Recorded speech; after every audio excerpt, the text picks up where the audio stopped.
Yo, what's up, guys? DJ Kamara, more than just music. Yo, I have some really, really great friends here today, man. I've been excited for this podcast since I started. I got my boy Sam Dog right here, and my boy Adam. We're gonna talk about everything we should have talked about a long time ago, guys. But I first want to say thank you to both of you guys for coming. For sure. No, thanks for having us, bro. Oh, yeah. Thank you, man. This is definitely long overdue, especially all the good times we've had over all the years. Hell yeah. And to be on a podcast, man, have you guys ever been on a podcast before? Never. There's no right way, there's no wrong way. It's just open format. We get to talk, we get to express, and talk about a lot of different things, man. And I want to talk about how we all kind of met, how we got together, and it all starts with you two. That's where the groundwork started. It was you two, and I want to know the backstory. How did you two guys meet?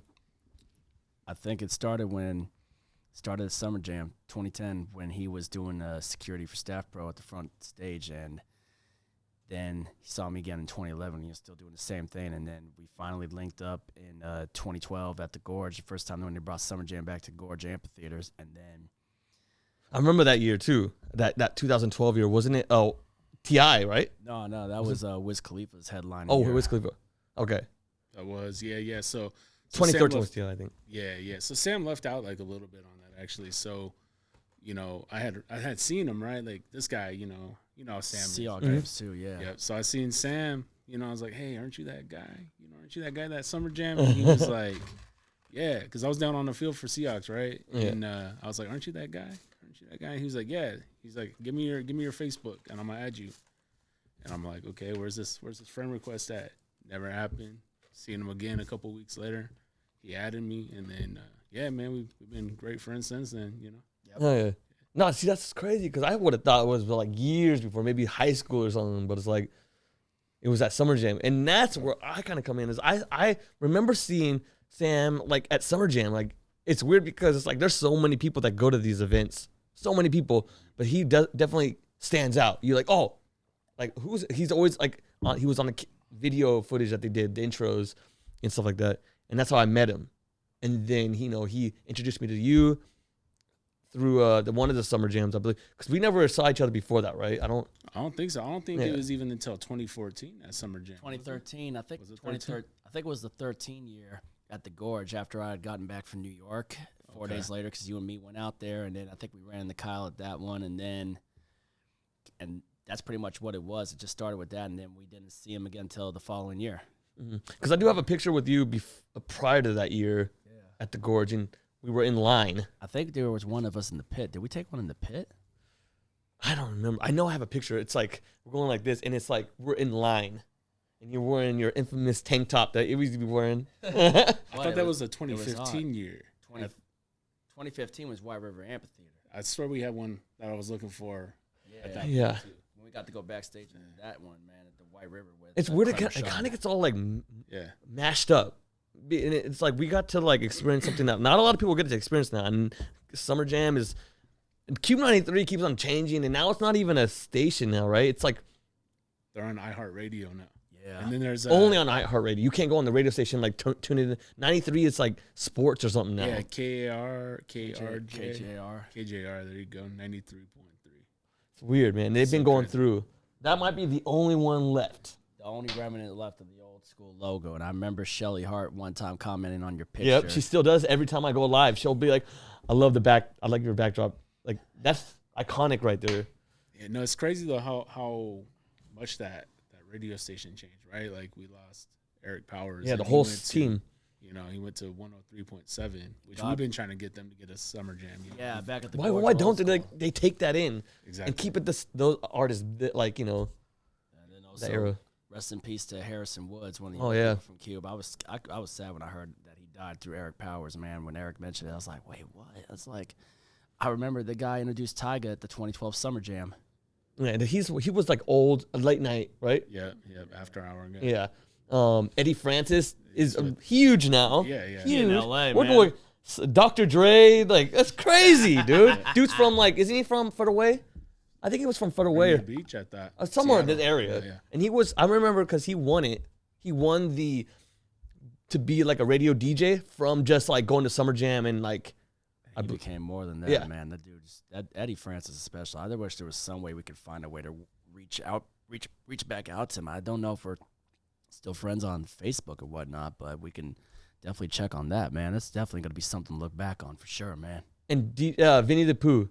Vinny. I remember 2012 when I saw him there, because I thought he went into the military at one point, and then when he saw me again, he's like, "How are you always in the front?" Yeah. And that's how we always see. Like, how do you get up there, man? Like, what's the one to if you go to any concert? What's the one like? What's a key to get to the front? Like, what's show up very early. Yeah, Very, and be very willing to stand. Hours. I mean, we stood in line. Get your peas and poops out of the way before you do it. That's where you hit this one right here. Right. But yeah, definitely, bro. Like, you know, the key to any kind of concert to get to the front, there, you know, you got to put the work in. You can't just show up anytime and expect to be in the front. It don't happen. Like, unless you like don't mind being in the back and seeing it from far away, then you know that's it. And that's the cool thing about Summer Jam was it wasn't like you just bought a ticket to certain spots. You buy one ticket and you can get to the front. Yeah. That's what I loved about it. And that's like with my girlfriend, because we go to shows and stuff now, you know, and that's something we've all been doing for years, you know, is going to shows. But like now I've introduced my girlfriend to it, and you know, she's like, "Why we got to stand here so long?" And I'm like, "Nah, like you don't understand. Like we're getting to the front. You know, we're paying this money. We're going to the front." Mm. Yeah. You know, like if you don't get there, then other people are gonna take that spot. Yeah. And I've seen, how many times have you seen it happen where there's like, if you don't, there's like, I'm trying to make my way to the front. There's people saying like, I've seen moms be like, "My son's up there. I need to get," like, nah, like, you know, there's a lot of like people will try to get up there. Like if your son's up there, I'm sorry. Like, it's funny that you mentioned that because we went to Kevin Gates back in September. And I mean, I'm a big guy, as you know, right? Mm-hmm. Like I take up a lot of space, but I stand there and I wait. I wait to get into that show. mm-hmm. And you know, we just had like a mom. She's like, "Oh, my son, you know, like, he's 10. He's Kevin Gates' biggest fan." And I'm like, "Okay, yeah, I like to think I'm Kevin Gates' biggest fan too, you know." Mm-hmm. It was like, "What's your son doing here on a school night? It's Yeah, 9 yeah, o'clock, 10 o'clock. What's he doing?" I've heard every story in the book. You know what I mean? Like, it's like it's everyone for themselves to get up there. Like, it's not like no one has a pass to get up there. I know one of my friends, you know, he came up. He was a pretty tall, big dude, and he actually put a shirt that says staff on it. Like, he doesn't work there, and he was just like, you know, and then people like would actually let him go through, even though he wasn't. That's pretty cool though, you know. But man, what's some things that you missed though about Summer Jam? Like, Man, the camping out or Going to in the our gorge. case, you know, yeah, going to the gorge or getting a hotel room, making sure we have our showers and Mhm. And electricity. But I think now basically this is kind of where the story begins. yeah, Yeah, so go ahead and start us out, DJ Kamu. man. So this one Summer Jam, right? I've been to so many Summer Jams. It is like I didn't think anything could top the one that I did, the one with the Lil Wayne. I'm at work, right? And I've already bought my ticket to the 2014 Summer Jam because the list was crazy. 2 days. Never ever in Summer Jam history has there ever been a 2-day event catering to both old school and new school. Like, it was crazy. Like, Summer Jam, KUBE 93 was like going out. Like, they were like, we're going to go all out for this one. And I'm at work and I get a call. It's just like Sam Dogg on there. I'm like, okay. I knew he was going to probably ask me like, "Oh, you going to Summer Jam?" That's all I thought he was going to ask me. So I answer it. He's like, "Yo, Kyle, you going to Summer Jam?" I was like, yeah. And he's like, "Dude, Yeah. remember Adam, my best friend?" And he's like, "Yeah." He's like, "Dude, he won the Mondo Experience." I'm like, the Mondo Experience? Like, what was the Mondo Experience? What is the Mondo Experience? yeah, so the Mondo experience was 4 tickets for 2 days, right? So you had your tickets for you and then 3 friends. And so then also that was like a backstage barbecue, right? Like we got to go backstage, hang out. Yeah, got to eat, you know, Ezel's chicken. And then for me, I got to go on stage, right? You know, got to hang out there and VIP package, like parking, you know what I mean? We got to pull into the venue. Like You also got a bunch of just regular tickets as well. I remember you're like, "Dude, we got a bunch we got to give out. Like, we got to give away just to get in." You had like I think 8 altogether. You had 4 plus 4, right? I think because we had bought tickets prior to that. I remember You did buy tickets prior. Me too. I did too. And then it's funny. All of a sudden, I'm just chilling back at home, and later on, and then Adam gives me the call like, "Yo, say I was for summer. What exactly did you say to me again before I freaked if I out?" Can remember. Well, let me finish real quick on what the Mondo package was. Like the main thing was you get to choose what artist you wanted to meet, and I'm like, man, that's hard to choose from. You know what I mean? There's so many. Yeah, I was gonna pick. It was Chris Brown. Remember you guys picked? Oh, no, I had to. No, so Chris Brown was supposed to be there, but unfortunately he wasn't. I mean, but I'm okay with that, right? Because Kendrick took over. Yeah. So I was like, man, do I want to pick Ice Cube? I was like, man, that would have been great, right? And that movie was just about to come out too. Straight out of Compton. That was a year later because it was right before it came out. So because that was the Summer Jam after the Seahawks won the Super Bowl. Yeah. So then I was like, man, maybe Bone Thugs and Harmony. I don't think they had all 5 of them there, right? No, they did. Did they? They did. Flesh and Bone was there. Oh, they did have all 5. But it was just such a hard pick. I remember that first night. I stayed in the pit the entire time just to have a little bit of experience. I didn't go up on the riser until Ice Cube. Yeah. And that guy was smoking a cigar up there, and he let me take some puffs of that too. Remember that? Mm-hmm. Oh, but then I was like, man, I'm a really big E40 fan. Like I would love to meet E40. Like, he's like one of the artists on my list that I've always wanted to meet. And then I'm like, man, we have Kendrick. Like, yeah. I was like, Kendrick, like, man. But then I was thinking Big Sean because I love Big Sean. You know what I mean? Legend, man. And we're talking like that's a huge lineup. Already all those people on name. Like, how can you just pick one? Exactly. Yeah. So It's like, oh, go ahead. Sorry. No. I'm just like, man. So then I was like, Kendrick. It has to be Kendrick because like that was like the guy who was blowing up at the. It was right after his album. Yeah, his album just came Mad City. And to enough to they put him as the headliner. Like, dude, like you could have met any of them. It was just like. But I chose Kendrick. Yeah, I was like, because his hype he was still riding the hype of Good Kid, Mad City, and the dude was still blowing up. And then exactly after that happened, I was just trying to think what happened when you called me immediately after that. What was that? Oh yeah, tell me how you won it though. How did you win it? I'm always picturing this like, oh, he was probably on the phone. Like that's how you had to do it, right? Yeah. So you had to call in, and they said the first person that could name all 4 E40 songs that were scratched, you won the package. And I'm like, okay. So I'm like, listen, I'm already writing it down so I can remember. And I get on the line. Said, did you guys get your winner yet? And they were like, nope. Can you name the songs? And then boom, boom, boom, boom, boom. Ooh. Named them, and I'm like, okay, this can't be happening right now. And they're like, you are. Who was online? Who was the guy talking to you? Who was it? Man, who was it? I don't remember. It's been so long. long. Was it Eric Powers? No, it was one of the bigger people at that time. Super Sam? It might have been, but I don't remember. I was just it was a long time ago. Like the whole like. Yeah, I was thinking that you might have just had to call in and be a certain number, like a number 93 or something. Yeah. But it wasn't. It was just like you just got to call in, say the name songs. Exactly. And I'm like, man, there's just no way that this like just happened for us, right? Yeah. But yeah, no, it's such a crazy package, a great weekend. I mean, we got alcohol, right? Yeah. We got alcohol. Yeah, you got alcohol slips, and if you know anything about concerts, dude, one drink is like $20. And then we got the cooler full of drinks. Yeah, we got to be in that little like the pit that they built. Built just for us. It was like above everyone else, and it's like right in the middle. Yeah, like they didn't have that before ever. Exactly. And we just get to go up there anytime we wanted. Like it was crazy. So then Adam calls me. He's like, "Yo, Sam, I just won this Taco Mondo experience." Like, no, it's not. Like, wait, what is that? What did you just win? It's like, and you're like, dude, we're going. I'm like, he's like, we're going back to. I was like, what? Are you serious right now? Like, we're actually going backstage at the Gorge. And then we're chilling back at the trailer. And then we were thinking about our people, obviously. It was me and Adam, and then we were trying to think of our third.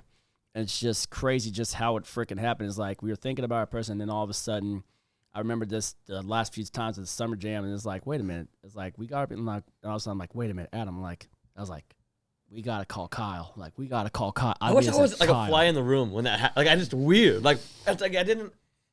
I was like, Kyle, we got to see him go. And then that's where we get to the phone call that I called you on. Just get back to that story where you were telling it. So I'm like working at Target. I go into this like office, like this little area for only employees, and I'm just like hyped now. Like I get off the phone, like, what just happened here? You know what I mean? No, just tell me what I said in the conversation about this. You got to talk about the conversation. I know. I'm talking. Like I'm on the phone and you're saying like, Kyle, Adam won the Mondo experience. We're going backstage at the Gorge, like the Gorge Amphitheater, Summer Jam. We're gonna meet at the time. I think it was Chris Brown, but it was like switched to Kendrick Lamar. I just say Kendrick. I just say Kendrick. I don't know if it hadn't told us yet. I don't think it was like 2-3 days before. Because no, Chris Brown was like the most hype. Grab that thing behind you. You'll see the lanyards. Oh, this one. Right Yeah, you should. It's the KUBE 93 one. Oh God, you still have? I still have my thing autographed by freaking Kendrick. My patch. Yeah, no, it's this one. It's this one, Sam. Yeah, you can hang the other ones back up. Yeah, so if you look on here, they didn't even change it out yet because on here it says Chris Brown. Yeah. Like this lineup was. Rick Ross didn't show up either though. Rick Ross went to the freaking Miami Heat game. But dude, that DJ Quick, Ice Cube, E40, Bone Thugs, like that right there in itself was a crazy ass lineup. The one I was not stoked for though, man, and I really felt like ruining the lineup was Sir Mix-a-Lot. Oh, terrible, man. Yeah, they put him on the new school. Why did they put him on the old school one? That's weird.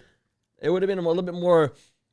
People would have enjoyed it more because some people just came for the old school day, So, but yeah, he tried to stay on stage a little too long. Yeah, but also for that, I mean, we did get to talk to him backstage, but I had prior history with him because of the car meets I go to. So they still do those. There are people who are still freaking out, like, "Oh, it's a Mix-a-Lot." Me, I just went up. I was just like, "Hey, what's up, Anthony?" He's like, "What's up, Sam?" I was like, I just treated it like it was the car meets that I go to, and I remember asking him where the McLaren was, and then.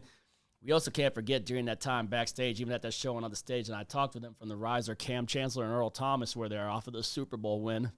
Oh yeah, man, they pulled them all up there. Man, that was pretty cool to see them all up on there. Like they were just hanging out there. Yeah. But I mean, I think for us too, like one of the highlights was, we pulled into the venue, right, and they let us go in early. Oh, we really sold that VIP. Parking, like we really sold it to him. One guy got the VIP parking. Yeah, one guy's like, guy with a green Honda is like, so you gotta move that car or something. Like, wait, what? Am I in trouble or something? Bro, they let us pull into the venue. Like we were in. I didn't see this one. I was already inside when you guys did this, so I never seen it. So you guys got to pull into the actual like. Wait, I think you had to get in the car with us. I think you You weren't in the car. No, because you guys gave me the camping tickets. Yeah. And so, because you guys stayed at the hotel, and then I just gave the other tickets I had to my buddy Adon, and we just went into the gates. And then I met you at the entrance of it already. But we got in early. Yeah, so we actually pulled into the venue. Like, they opened up the gates, and we drove down into the venue. Damn. And so, yeah, they ended up having us move the car. But after all of that, we were right at the end. Yeah, so we got in there. Like, we were all down there at the bottom, like, just hanging out before the show. Like, before anybody even got in. Yeah. And that's kind of weird how you got in. You were there so early with us, right? No. It was only me that could get in early because I had that pass to get in or something. I think I had to meet up with you guys somewhere in there. Yeah. Then we did a little tour. That might have been what happened. Yeah. But then we got to go in there, and all the KUBE staff pulled us up, and we got to see over the valley. And we got to go over on the stage. You know, when I look back to that Summer Jam, I think that 2014 Summer Jam was the one that. I think that was the one that gave me a true, even more true appreciation for the venue itself, for the Gorge Amphitheater, because I think that was the best view I ever got of the Columbia River. Yeah, I mean, like you've never seen anything like that before. That's crazy. I remember the first thing we did, we went over the back of the stage just to look out at the river. That was the first thing I knew. If we were going on that stage, I'm going to go look out the back of that stage at the river. Yep. And that was one of the most beautiful views I've ever seen. And then, obviously, we all took that picture with the river in the background, and then we got to go on the stage. I remember you did that video. You hollered at me like, "Yo, Sam, we're the only ones in the effing gorge, man." I can cuss on this, right? Oh, you can cuss all you want. I was just saying, man. We're the only fucking four in the gorge, man. We're the only fucking ones in the gorge. Yeah, and just being on the stage and looking at where people would look at the stage, that's what it felt like to be an artist. Like you're on that stage, like. And see, I have my event security background, right? Like, because I've done many shows over there doing security, and I've seen different views, right? But I've never from the stage got to see out to the crowd, which I mean, because obviously I was on stage during the show, and they were doing like the hype up moment before Kid Ink came on, right? Yep. and I think I still have those pictures. But there was another like that other moment where we're all just standing there and just looking over, and we could see the background, right? You know, just see everything. Yep. So. Yeah, that when we went Kendrick, that little corner, the very very corner. That was a crazy spot too. You got a good view of the river out that too. Yeah. Yep. And then also being on the high rise part, that was insane. Yeah. I went in the pit for a lot of the old school night to get some good camera footage of the artists. I remember I got a dap from DJ Quick, and then after Bone Thugs, I decided to go jump up to the riser with you guys. I mean, I kind of wish I would have went up there with you guys the entire time, but you know, I think I still got some good footage from that. But it's like, Yeah, that's definitely an experience just to be in the front of the crowd. You definitely get to meet cool people that you never meet before from all over the place. yeah. You know what I mean? But that experience on the stage, it's like absolutely. you can't even buy that. Yeah, and the You fact got to that know KUBE, people. Things got to happen for you to be on there. We never even got the riser pass at first. It was just that back thing, and then Yeah. the guy's like, you know, we're just gonna give you riser passes anyway. And then after that, when Ice Cube came, before Ice Cube was like, okay, I'm going up to the riser just to be with my friends. And then I remember just sitting down in that one thing, handing over the thing, just getting my camera out, trying to get good videos of Ice Cube. And then that dude was on the stage smoking the cigar, and then I remember taking something like, man, let me get some puffs. I just remember puffing the cigar on during that time too. That was good. What for like when you guys would go to summer jams? What's some of your essentials that you always have when you get into the concert? Like what's in your bag that you bring? So Water. for me, like my summer jam experiences didn't even come from me even really just going to the show and buying a ticket. You know, as I mentioned, the concert security. Yep. So for me, I don't really think I had an essential, but I mean, if anything, yeah, definitely water. Because we're out there for so long. Yeah. Right? I don't think you get water. You can't bring water in, right? Or I'm thinking like One water bottle, I think. like you had a phone, you always had a camera. Like I had to have an extra battery. You got to have an extra battery because if you're taking video footage or photos, that thing dies by the midday. Oh, for sure. That's even happening now. Right? Yeah. But definitely, you know, having a little bag with you. You don't think like you holding your sweater or something or whatever you got, like, because that sucks. Having to hold it. Yeah. You need a bag. I mean, because even at the gorge, it got cold. So, like, yeah. you wear a hoodie during the day, you're burning up. But then if you take it off, you're cold at night. Yeah. You know, 2013 summer jam. I spent that entire summer jam with my shirt off because it was hot. Yeah. I mean, you know, camping at the campgrounds, Oh, it gets cold, man. Dude, like, it's just, I don't know if I told you this happened. So when you guys gave me the tickets, I gave one ticket to my friend Don. He lives literally right he lives in Vantage. He lives in Vantage. So he was able to come over, give him a ticket. We were like, I told him I bought a tent. It's in the car. And we were like, we get there and, you know, I'm like, dude, we'll just set it up when we come back. We come back and it's all late. He'd been drinking. And I was like kind of drinking too. So I was like, dude, we just slept in the car. Like we didn't even sleep in the tent. The tent was all like messed up. But yeah, definitely set up the tent before you go out to the concert. Like that's a key. So like, I want to ask, what's your guys's? I mean, other than meeting Kendrick Lamar, I mean, what is your guys's big summer jam moments? I think that was probably one of the biggest. The only reason with Kendrick was because of I went to Kanye West Yeezus tour prior back in 2013. You got to see. And then Dude, and then Kendrick, I wore my cap. I didn't bring that cap today. I probably should have, but with the autograph on it. And I just went up to him. I was like, "Yo, Adam, you think he'll remember that night? I wore the same cap that he signed that night when he did the Yeezus tour that I got the shout out from. Thought it was my birthday. My birthday's February 14th, and I was like, man.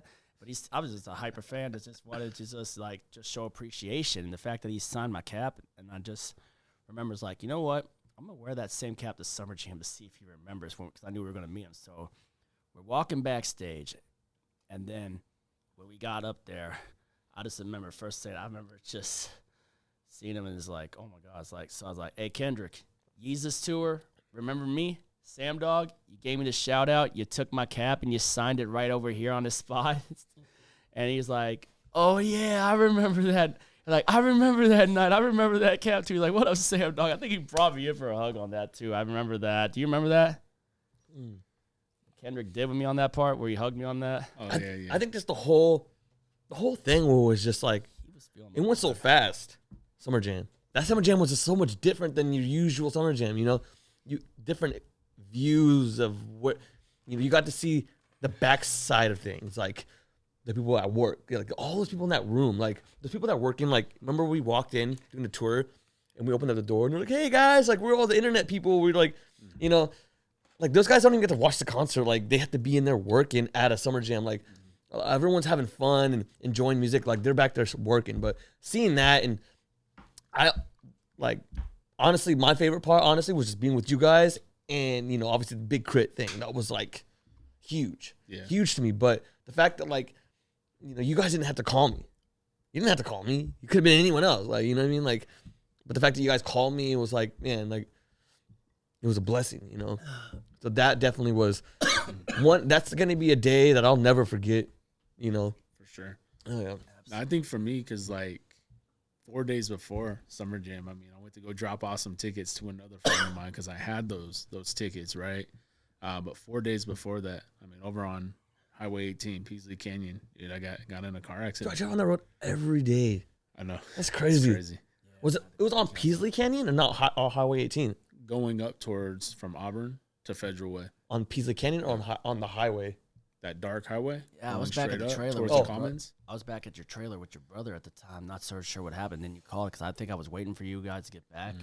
You were there earlier and just you wanted me to watch the house and whatnot. And then I drove out to get you guys and we went to go see your grandma in the hospital, make sure she was all right. Then we went to the hospital the day of the old school night. And then we just, because I had just gotten back from New York at the time. And then we went to the hospital and I wasn't so sure we were going to get out there on time because thankfully we went early in the morning and then we were able to still get on out to the hotel, get checked in, and then get to the venue and just pull in the way we did. Yeah, so for me, man, like that 4 days before, and I'm like, man, like my hip is all bruised. I didn't go even to the hospital. I made sure my grandma went. Like she didn't get hit in any part of the vehicle. I was in the back seat and I took that hit. I mean, all I remember is waking up and seeing my car spinning out before I hit another car. Damn. I wasn't even the driver, right? And so then all the way up until that point, I'm like, man, I don't know if I'm going to make it. I thought I had some glass in my eye, too, at one point. And so before we even went to Summer Jam, I had Sam take me to 2 different hospitals to go I think we were at St. Joe's. Yeah, so it started out at St. Clair in Lakewood, and then we went to St. Joe's in Tacoma, and then we ended up just bolting up to Summer Jam. And, yeah, man, you know, had the time of our life, you know, I would think. Then we got get held up at a traffic jam by some trucks doing some certain work on the road during the time on the way there. I think on I-90? On I-90, yeah, going through Snoqualmie Pass. Yeah. Oh, you know what? Yeah, because they were working on that tunnel at that time. That whole thing's done now. They have the whole. I don't think it was a tunnel. Maybe they might have. I thought it was like one of those spray paint type trucks, like had the giant tubes on. I remember just the traffic jam around. Like, what's taking it so long? We got to get to the fucking Summer Jam. It's like, I remember just playing a bunch of rap joints. I think on the way back, I remember the day after Summer Jam too. I think we met up for tacos out in Ellensburg. Yeah, we did. We went to Taco Chilitos. Shout out to Taco Chilitos, one of the best spots in Ellensburg to get tacos. But let me talk about some music though, because I feel like we're all here because of music, really. Sure. Yeah, like hip hop. This guy right here, like I feel like, dude, you're like an old school, like hip hop head, bro. It's like a human karaoke machine for real. Like you know, song every lyrics. Like When I'm at the bar, what's that one? Is like my 9mm. Like listen to my 9mm go bang. Put it down Productions with KRS-One. Okay, and then music, right? And we're also in the Pacific Northwest, Seattle Seahawks. Man, if I think of 2 things about you guys, it's music and Seattle Seahawks. Like. This guy knows football too. Seattle sports too, you know. But I'm gonna have you pick one: music or Seahawks. If you could only choose one, which one would it be? Oh man, for me, I would say music. Music for sure. I only get to go to the games because Sam, you know, what I mean, when he blesses me with some tickets. You know? I love it both, but it's hard. But I've had my season tickets since 2004, so obviously I'd go Seahawks. You go Seahawks. That means you can never listen to music ever again. That's tough, man. I mean, you can still watch Seattle, but you can't be. Yeah. No, you just have to race Seattle, like Seattle Seahawks, like just pretend that wasn't a team anymore. Oh God, man, that's why I hate those questions. I hate those damn questions. So that's a really tough one for you. I had to see what your response was, but I don't like questions like that. That's the right thing. All right, so for me, man, music is just like It's an escape. Yeah, man, it's crazy, and especially with like some of the wordplay that some of these artists, and I know you guys like lyricists, people that can rap, you know, and people that know how to, you know, have content in their lyrics. We got to also talk about another experience Adam and I got through my buddy Marquis for Beat That Track Productions, man, when he had that old school hip hop explosion at the Temple Theater in Tacoma. I was just with the old school artists. I mean, we got to see Nice and Smooth. We got to see Slick Rick. We got to see Slick Rick. Freaking Big Daddy Kane. Big Daddy Kane, man. Houdini. And Houdini. I mean, just that crazy night. Just, I mean, even for the big opening act, Nice and Smooth, they were dope, man. I mean, I think Greg Nice, the guy in red, he was the one going into the crowd, getting into it. It's like, man, this guy really getting into it with some of the older people out there. And then I remember I got a high five from him, and just meeting those guys after that while Houdini was on stage, just they were so cool. And just I remember, but before that, I remember meeting Big Daddy Kane. This is what I love about Big Daddy Kane. The guy's just real to his craft. And this is a shot at those rappers that are ruining the game now. I mean, those mumble rappers. I mean, like, they don't know what the fuck is real. It's like, I mean, it's like their styles is ruining the game. Everything, just the way they rap, and it's like you got to have meaning in your raps. I mean, like we got to have the older generation teach this newer generation what it's really all about, instead of just trying to sound like something that you're not. You know what I'm saying? That's just I believe always what I felt. And Big Daddy Kane even said, "Fuck the mumble rappers." And I remember when me and Adam met him backstage during that time. I just remember just meeting him and calling him the GOAT, like Big Daddy Kane, greatest all time, one of the greatest all time in the golden age of hip hop in the '80s. And then I even said to Big Daddy Kane, like, just like you said, fuck the mumble rappers. Yeah, that's definitely, you know, that's a whole nother generation that we're not in. But I want to know, how did you guys get into this? How did you get into hip hop?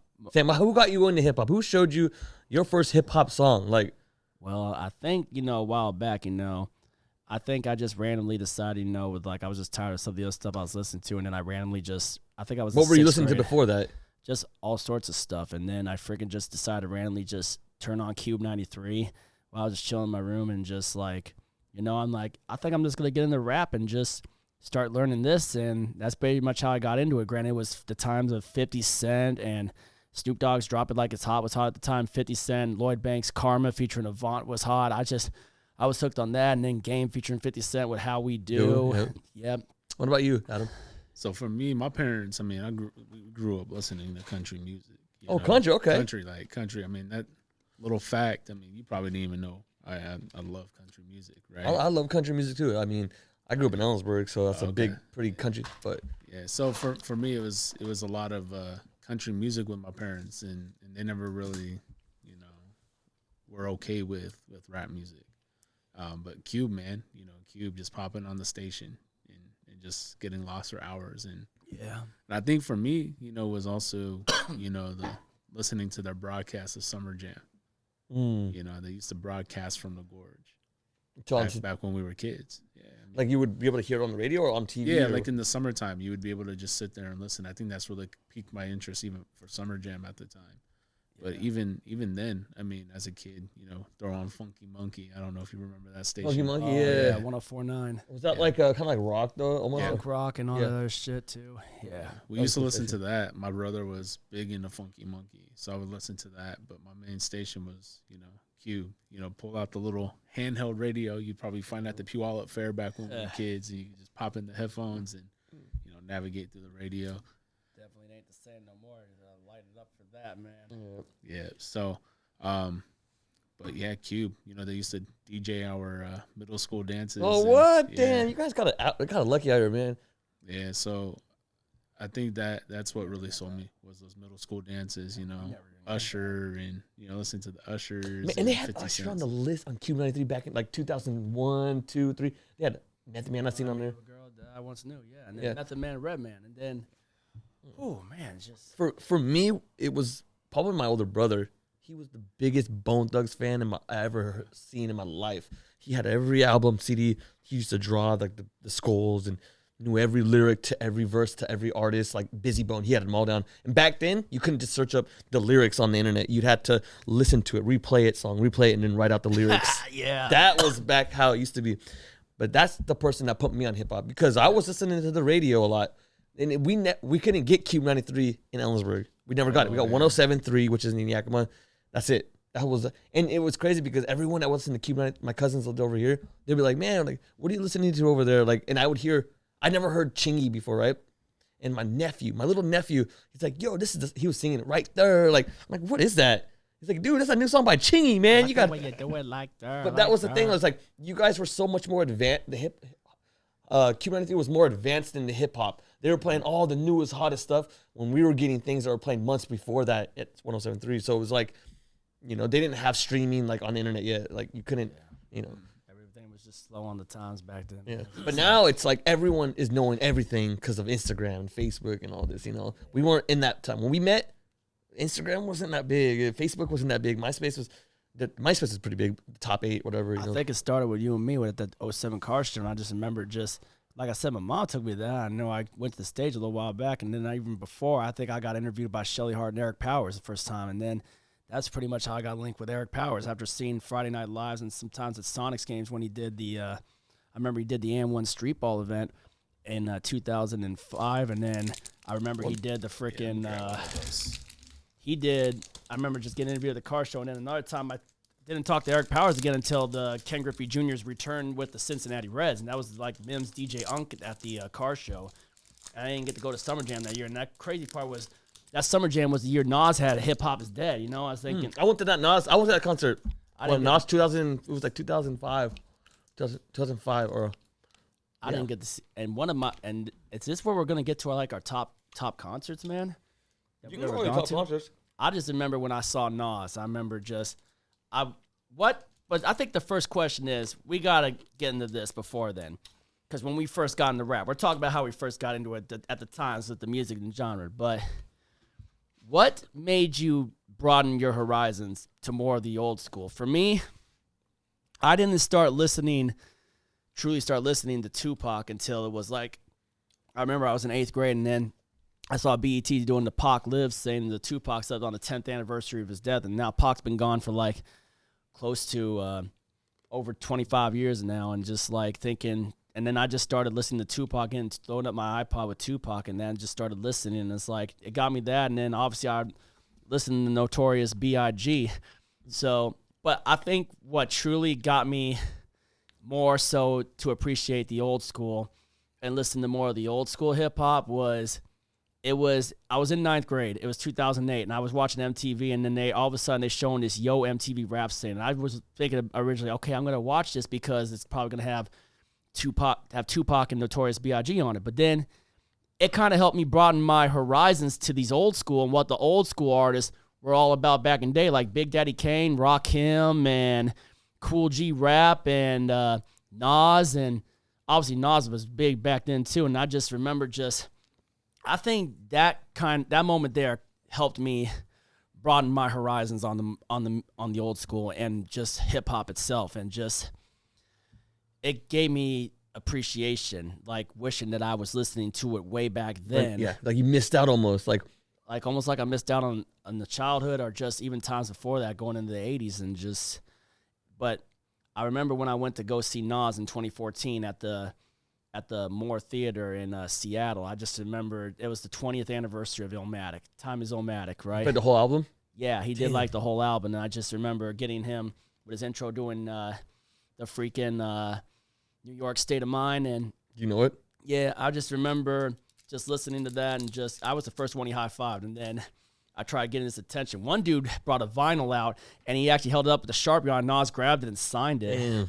And then I remember before that, though, I was trying to get Nas's attention, like he was shaking hands and that too, and then just trying to get like a shout out like I would always do, and like being an Interject fan. And then I think it was after Nas did The World Is Yours and he was getting ready to perform Represent, and I remember I was in New York City before we went to that Summer Jam in 2013, right, Adam?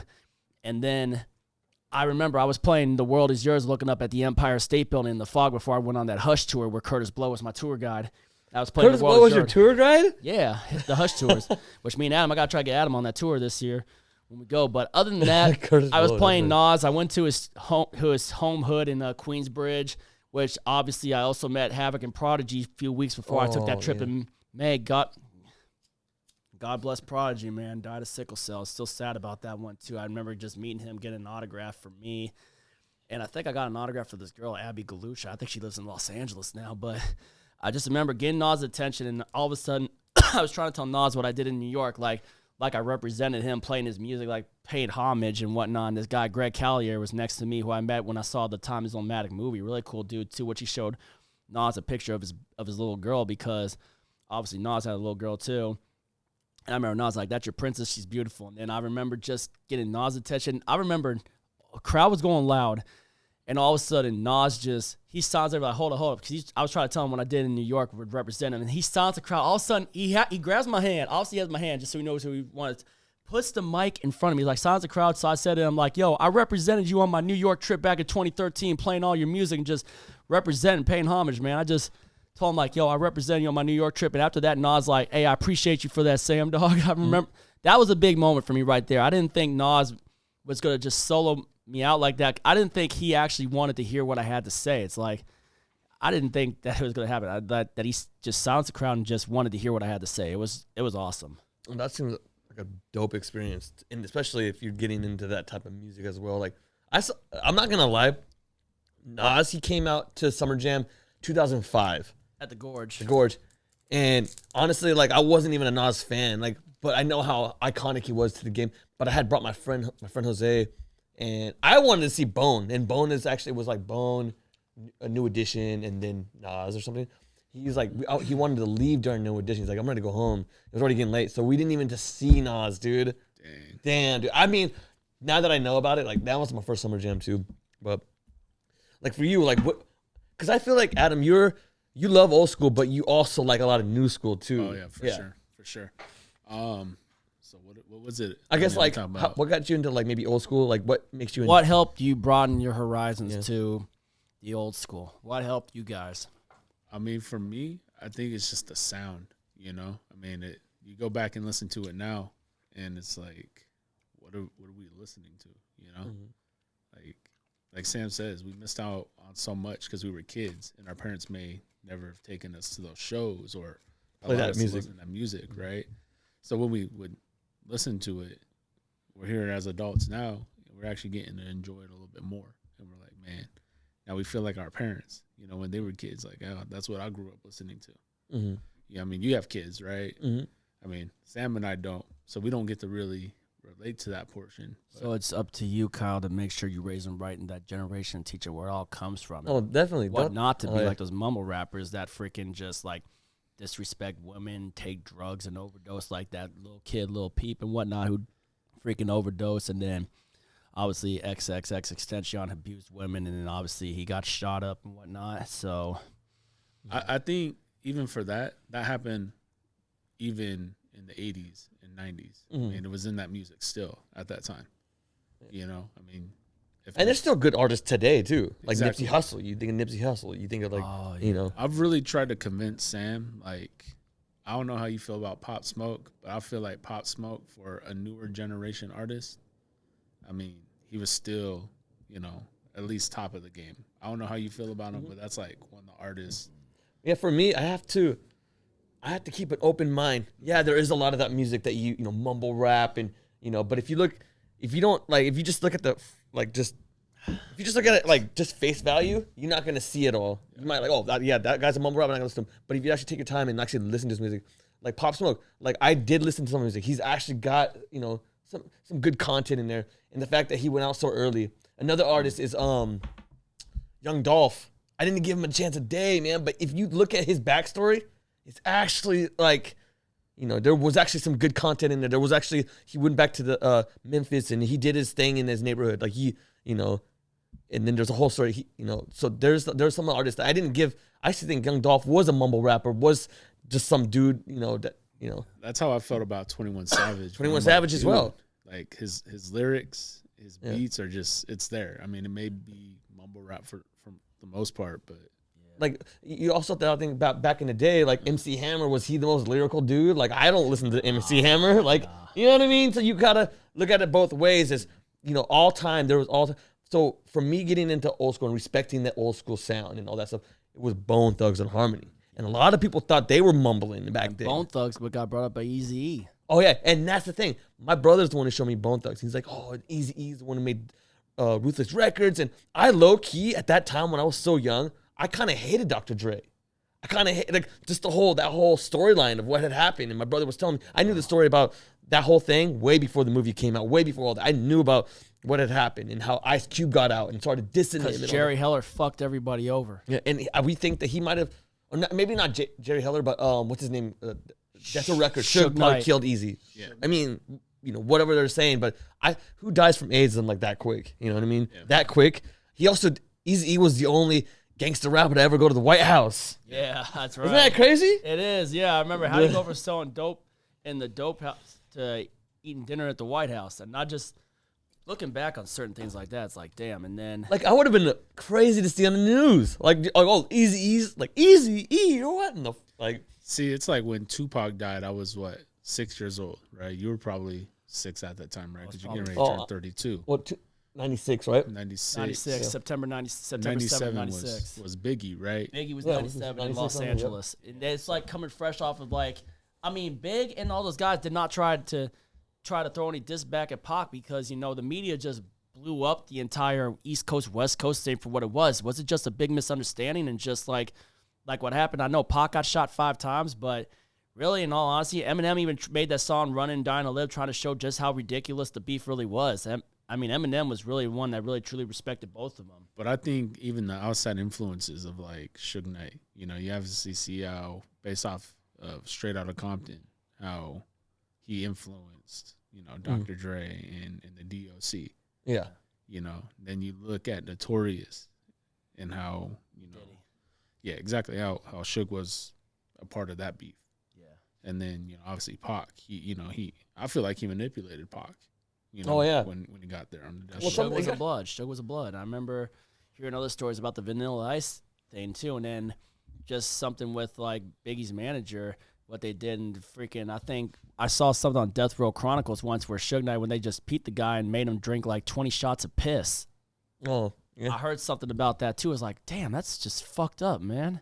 Yeah, I mean, I think a lot of times like the people that killed either Pac or Biggie was probably fans of the artists and had this hatred on the other artists, felt like they were gonna do something to help the other artists, or it could have been all been for show. Yeah, you know how big it could have been. The Eazy and Dr. Dre thing, Eazy probably knew like, yo, if we just create this conference, like this conflict, our sales are gonna go up.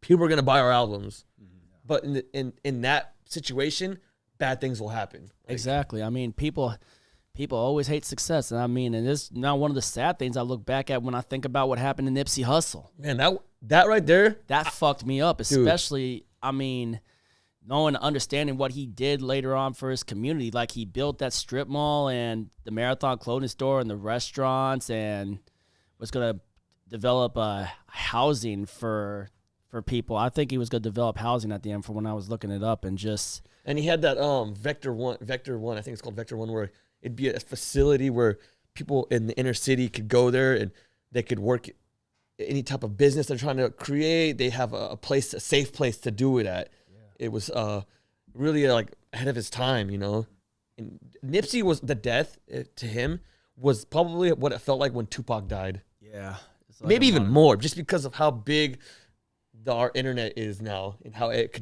is everywhere. Yeah. He sold out. No, it was like he did his funeral at the Staples Center. Just like the only Jackson. The only other person before that was Michael Jackson or something like that. It was just crazy. Yeah, and I just also remember I look back on that and I remember it was March 31st. I remember it was also the day where Adam always talks about Selena too, but I just remember I was chilling out with Adam and then all of a sudden I see a post on Facebook and I remember saying, what?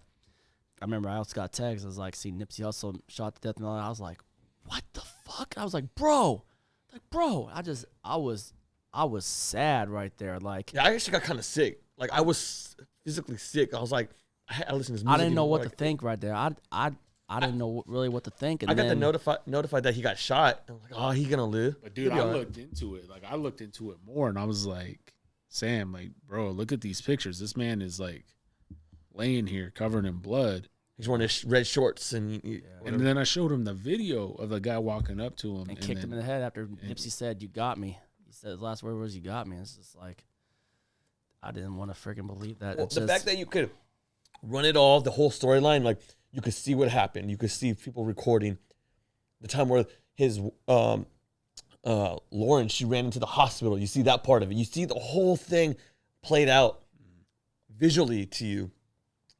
Plus his music and the way what he stood for, you know, it's just as like heartbreaking. His grind was real, man. He had a real grind too. It's just what he did to just grind up to get back to his neighborhood, and that's I think the hardest part for me was it's just this is a year basically after I had saw him at the Showbox when I was just thinking to myself like I remember everybody was hyping up around the time I knew I had Hustle in the house already, and last time I was in Los Angeles, right? See, I was driving. It was the day after the Seahawks beat the Rams 60-10. So I'm driving around, and I'm randomly driving around, and I actually turned on Hustle in the House on my iPod. And you know what road I was on at the time when I turned it on? I was on Crenshaw Boulevard. It was like, and I'm like thinking Nipsey from Crenshaw. I'm like, is this fate later on that when I turned on Hustle in the House that I just so ended up driving in his neighborhood? When I turned it on, was it fate that was supposed to happen? And then I remember God's Plan was hot at the time by Drake. I remember. And then all of a sudden, I stumble on the video of Facebook, Nipsey Hussle, last time that I checked. And I remember just going on that one and just hearing the bass and everything. I was like, damn, I'm like, this is Nipsey Hussle coming out big. And it's like, you know, last time that I checked, that sold me right there. I got sold on last time that I checked immediately. And I was like, this is better than Drake's God's Plan. I'm like, sorry, Drake, but Nipsey outdid your ass right there with last time that I checked. And I just got hyped on that. And then I remember I told Adam, like, yo, Adam, you got to listen to this song last time that I checked. And I remember seeing Nipsey hanging out the window of a Lamborghini Hurricane riding through the hood. And I was like, you know, if I ever got a chance for the RTC, I was like, if I wrote in that, I was like, I kind of want to see if when we enter RTC slowly, if I could somehow, you know, do the thing where I can hang out the window of a Lamborghini Hurricane like Nipsey did. It's like sitting on it, right? Like yeah. Facing it though, right? Yeah, and and he's like, there's a car driving in front, like with the camera focused on him. And then I was like, you never seen no one do that? I've never seen anybody do that. But it's like, because you know me and exotic cars, I want to try to freak. And I always, every time now when I'm at RTC, when I'm in a Lamborghini, and I add those things in my Instagram stories, which you've probably seen before. You notice the background, the song I set to those pictures. Mm-hmm. Last time that I checked, Nipsey Hussle. I always set that song every time I'm in the Lamborghini. It's just always set last time that I checked because the Lamborghini's in that video too. So and I remember YG was in it too, and I was thinking, man, I met YG too. And then I remember because Adam's still hype on Kendrick Lamar, and then Dedication. I was like, yo, Adam, you got to hear this joint with that. I'm like, Nipsey did a joint with Kendrick Lamar because I know Adam was still hyped on Kendrick. And Dedication. Then and Kendrick's lines on Dedication were dope, man. Yeah, and that's Nipsey's story to it. He's saying that he didn't know he was going to go to him until after it had already been. And then later on, I see the tour. I was like, wait, the Victory Lap. I was almost kind of conflicted of like, I'm like, should I go to this, man? I'm thinking, I like the album. Just like, I mean, I like the songs in that too. I was like, should I go to this show? I almost tried to talk Adam into it. And gosh, man, like I had to work. Like, I was putting work before anything at that time, like concerts, everything. So. And then I bought the ticket, and it's like, you know, and this is when I'm still fresh on my YouTube channel because I started that in 2018, right?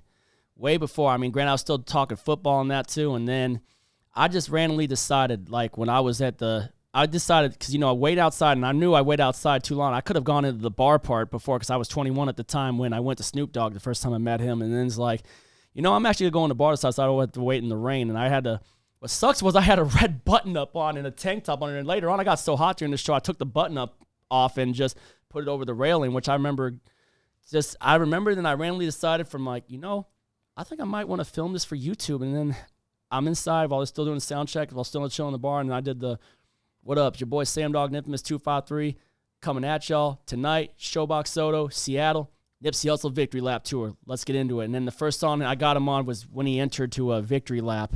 And that song, it's just sad listening to that beat knowing after he died. I remember just listening to that. I got him doing Victory Lap. I got him doing, you know, I ain't nothing like you fucking rap. I ain't going to say the N-word, obviously, because, you know, it's like.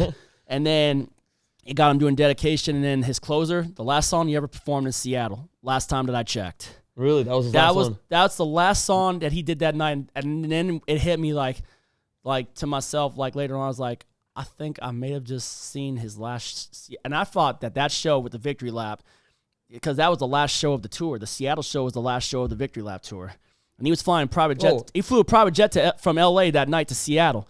I remember I was talking to one of the guys, like, yo, I'm like, Nipsey on the way out here, man? It's like, because I was thinking, you know, he might have already been there during sound check, but he was on a private jet heading up to Seattle. And I just remember I looked back and then later on I added the video, right? Yeah. So I added the video to YouTube the next day and then just got some good views in that too. People asked me if I did certain songs too. Cause you know, I couldn't quite get everything, you know, cause I want to save my battery and I was getting stuff for the Instagram story. And then after he died, I just remember and this is the sad part about why that video blew up.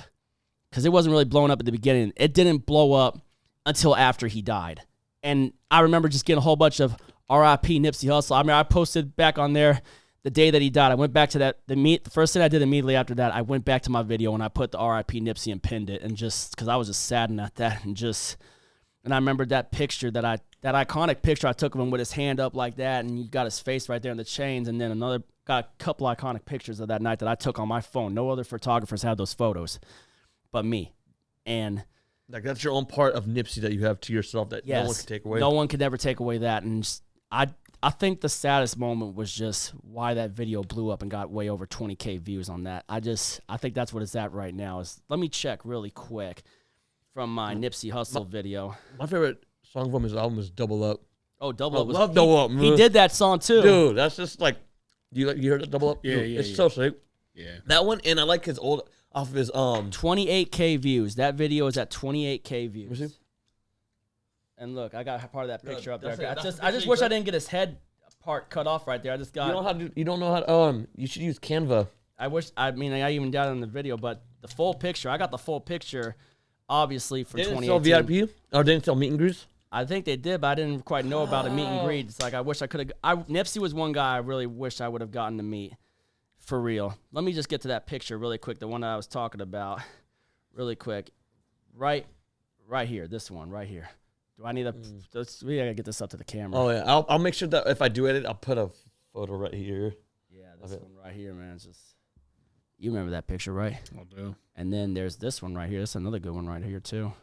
Yeah, right there. Yeah, I was very front. What song was that we singing at, do you know? I don't remember, but all I know is that when that video started blowing up, getting all those comments after that, it's like, and people were hyped about the live band that was in the background that night too. And Nipsey brought a band for that show, and just people were like, man, dude on the drums, and just like, and then they were talking about just like Nipsey, just like how sad of a loss it was for just losing him, and just to me, I like that the video blew up, but I was just sad about why it blew up. That's what saddens me to this day, is just the reason why that video got as many views as it did was because of him being killed. And it's like, I didn't want it to happen like that. I wanted people to come in for the appreciation of his music. I mean, obviously there were lots of people that had the appreciation of his music, which they were showing love on that video, obviously after he died. But just for me, just to be at that show was just, I probably saw one of the best concerts I ever saw that night, especially at the Showbox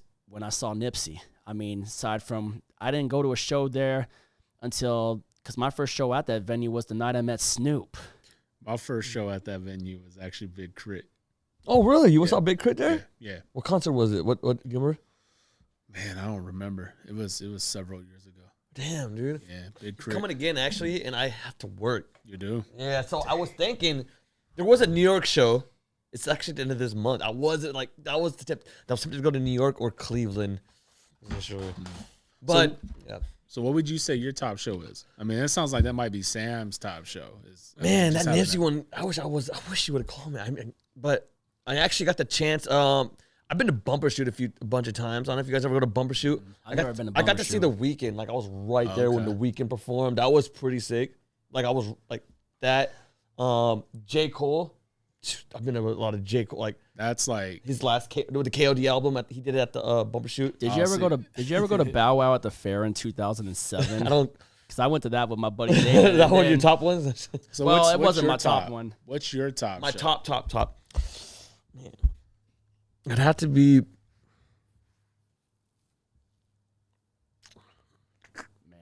Big Crit. I've been to a lot of Big Crit concerts, man. Well, obviously Big Crit because you got the tattoo and you paid the major homage on that one. So man. I think, man, it's tough because I had a lot of good ones too, man. I've been to a lot of shows, but I think right now, my top one is definitely Bad Bunny. My girlfriend and I went to that. The production is probably crazy too, right? Dude, he had a semi truck come out. Like, I mean, it started out at WrestleMania, right? Like, this man is like into wrestling. He starts coming into wrestling. Oh, I didn't even know that. Yeah, so he comes out and he's wrestling, and he comes out to Booker T. He has a song called Booker T. If you get a chance to listen to it, put the subtitles on. But yeah, dude, it's crazy. He has a song about Booker T, and he comes out at WrestleMania on a semi truck. Yeah. And so then my girlfriend, because she's huge into that, and she was like, if he comes here, we have to go. And I'm watching the second night at WrestleMania, and then he announces that tour. Oh wow, Bro, tickets were going for $1,500 a ticket, but I got ours through a guy that Sam and I know for $250. The guy that hooked us up for the 444 tour with Jay-Z in 2017. So for that show though, for Bad Bunny, this guy comes out on a semi truck, and he comes out like an hour and 20 minutes late. We didn't get home until like 1 o'clock, 2 o'clock in the morning. I still had to get to work at 5 o'clock. Be up by 5. I'm like, man, this is like so worth it. Mm-hmm. But I would say my second show was definitely J. Cole, but that was the Forest Hills Drive tour. We went to that one. Yeah, I see. Yeah, that's Bro, he had YG Jeremiah opening. And Damn, then Slim 400, man, That's he not rest in something peace, man. Well, check this out. So he had Jeremiah and YG open, and Big Sean. Sean opening for him. And then That's a crazy lineup. He came out and did the whole album. See, I seen J. Cole when he was at a Summer Jam, and he was actually like he was like just one of the new guys on there. It was him and Wale. Yep. And then the next time I see him, he did the KOD, not that album actually, the KOD album in Bubba Shit Seattle. But I just thought about my favorite one now. Okay. I know Big Crit is on my top, but it was when I saw Lil Wayne when he just dropped the Carter 3. Summer Jam. Literally just dropped the Carter 3. Biggest Summer Jam sold out. Game was opening for him. It was T-Pain was on L2. First, Ray J came on stage first. Then it was Bow Wow and T-Pain, and then it was the Game down in Grey Goose. I remember down the Grey Goose. The Game was actually honestly the fucking sick, dude. That was dope, man. West Coast. I remember paid homage to like a bunch of different artists. And then he freaking was dissing 50 Cent because he still had that beef with 50. He was all saying, "G not." But he did that in 2010 as well. Yeah. Yeah. Yeah, because that was the year that was Fabulous. Yeah. Jason Derulo. Trey Songz, Drake, Rick Ross in the Game. Yeah, Game headline because the people showed up late. Drake was supposed to headline that year. Yeah, Drake and Trey Songz, and then obviously people showed up. Rick Ross showed up late. Was that when Drake was wearing all red jumpsuit? No, he was wearing all black. This is when he first came into rap. And he hit it on that, and he was hitting on that girl later on. He brought on stage. I remember that. That was after I had seen him. Lil Wayne came because that was the one I went to. Lil Wayne, that was 2008 Summer Jam. That was after I graduated junior high school. And then you went to the 2010 one. So yeah, that's what he was still saying June by that time too. Yeah. But it was crazy because Lil Wayne just came out with Carter 3, the biggest selling hip hop album. Like it sold like 3 million in a month or whatever. My mom was afraid of me going to Summer Jam during those times because I was hearing about people doing drugs and fights and whatnot. I just decided myself, I'm like, please let me go to this Summer Jam with Lil Wayne. I'm like, please let me go. And I remember my dad took me to the ticket stop just to get the pit tickets, and me and Damon went to that show. I wasn't in the front of that one, but I just remembered like, oh my God. I just remember hearing the Carter 3's on gone platinum. I think that was the only time that KUBE 93 ever sold out. Yeah, they said was the Carter 3. The last time Summer Jam ever sold out was when 50 Cent came, 2001. 2003. 2003 at the Gorge. So that was the last time they ever had sold out. With Ludacris coming off big off of Too Fast, Too Furious. And Lil Wayne didn't come till like midnight or something like that. He was like, Lil Wayne was rushed late. him. They rushed him on the freeway. Like, Police escort. Yeah. He had just came from like the Bahamas or something like that. Like, dude, it was crazy. And they were saying like, what did Eric Powers have to do to get him on there? Or, that was my first Summer T-Man Jam. or whatever. Who's T-Man? Do you guys know who T-Man is? T-Man, yeah, T-Man in the morning. Who was he? I don't never seen him. He was like, remember Dirty Harry? I mean, with the whole controversial, like with the whole cancel culture we have, bro, like that guy would have been canceled. Dude, just go back on YouTube and type in T-Man in the morning and KUBE 93. Just some of the shit that he would say on there. Bro, I swear to you, man, you'd be like, okay, I like this guy. That was some good, back then they had some good stuff on there, KUBE 93. Well, bro, like the ticket stops, like, I mean, kind of going back to like the contest for like Taco Del Mar and stuff, like, bro, like the ticket stops where you had a chance to win tickets, you know, and Wild Ways. Remember Wild Ways? They used to have like those little wave pool parties. Man, KUBE 93, like that was they were really like KUBE 93. That's why I want that. That's why I became a DJ. I wanted to be a radio DJ, like those guys on KUBE 93. That's what I wanted to do. I mean, like it sucks because radio is going out. You know, It is. The radio is going out. Like we were at the mall this weekend, and we were walking around the Lloyd Center. Lloyd Center. Bro, like I was looking for that music store we went to. Remember with the posters and everything? Oh yeah, it's I was unclosed like, man, down. it's been so many years. I took you guys there. You did. You did. Yeah. I bought. I drove the someone car. remembers. I You did the. bought the I did the driving. Michael Jordan. Oh yeah, it's in actually Jose's The Michael room Jordan. with the Yeah, wings yeah. photo. Yeah. Yeah, no. So I was looking for that, and I mean, I was like, okay, it's probably a long shot, but we got there. I mean, dude, everything was closed. I went to go find a GameStop to go pick up a game that just came out, and I'm like, GameStop's even closed. Yeah. It's crazy, man. Yeah, that most Like- is, it is ghetto. It's like in the, Everything that we they have an ice rink though. Do they still have the ice rink? yeah, they still have it. Man. Yeah. Bro, I'm telling you, that mall was so dead. Remember when we went It to was so that dead. bowling alley and we ran into my friend that I was hanging out with at the Kanye West concert in 2013? Oh yeah. Sam Big Al's. Johnson. Samuel Johnson. What was that? Big say? Al's. He's talking about Big Al's in Vancouver. Oh yeah, the bowling alley. Yeah, Did you get to bowl there? Yeah, We we did. We all, all did. And then the very next day when we went into Portland, I got my 200. That was the first bowling alley that I 200 on my first game in the state. I hadn't done that again, a 200 on my debut on my first game in the state since I was in Chicago in 2017 when I blasted 247. What have you done right here? Tacoma Lanes or Or Washington here in this state. yeah. Daffodil, that 279 I shot in 2016. Dang, man, close to a 300. Oh man, I remember I had a spare in the first frame. I just remember then, but before that, when I was 277, I was perfect through the first 9.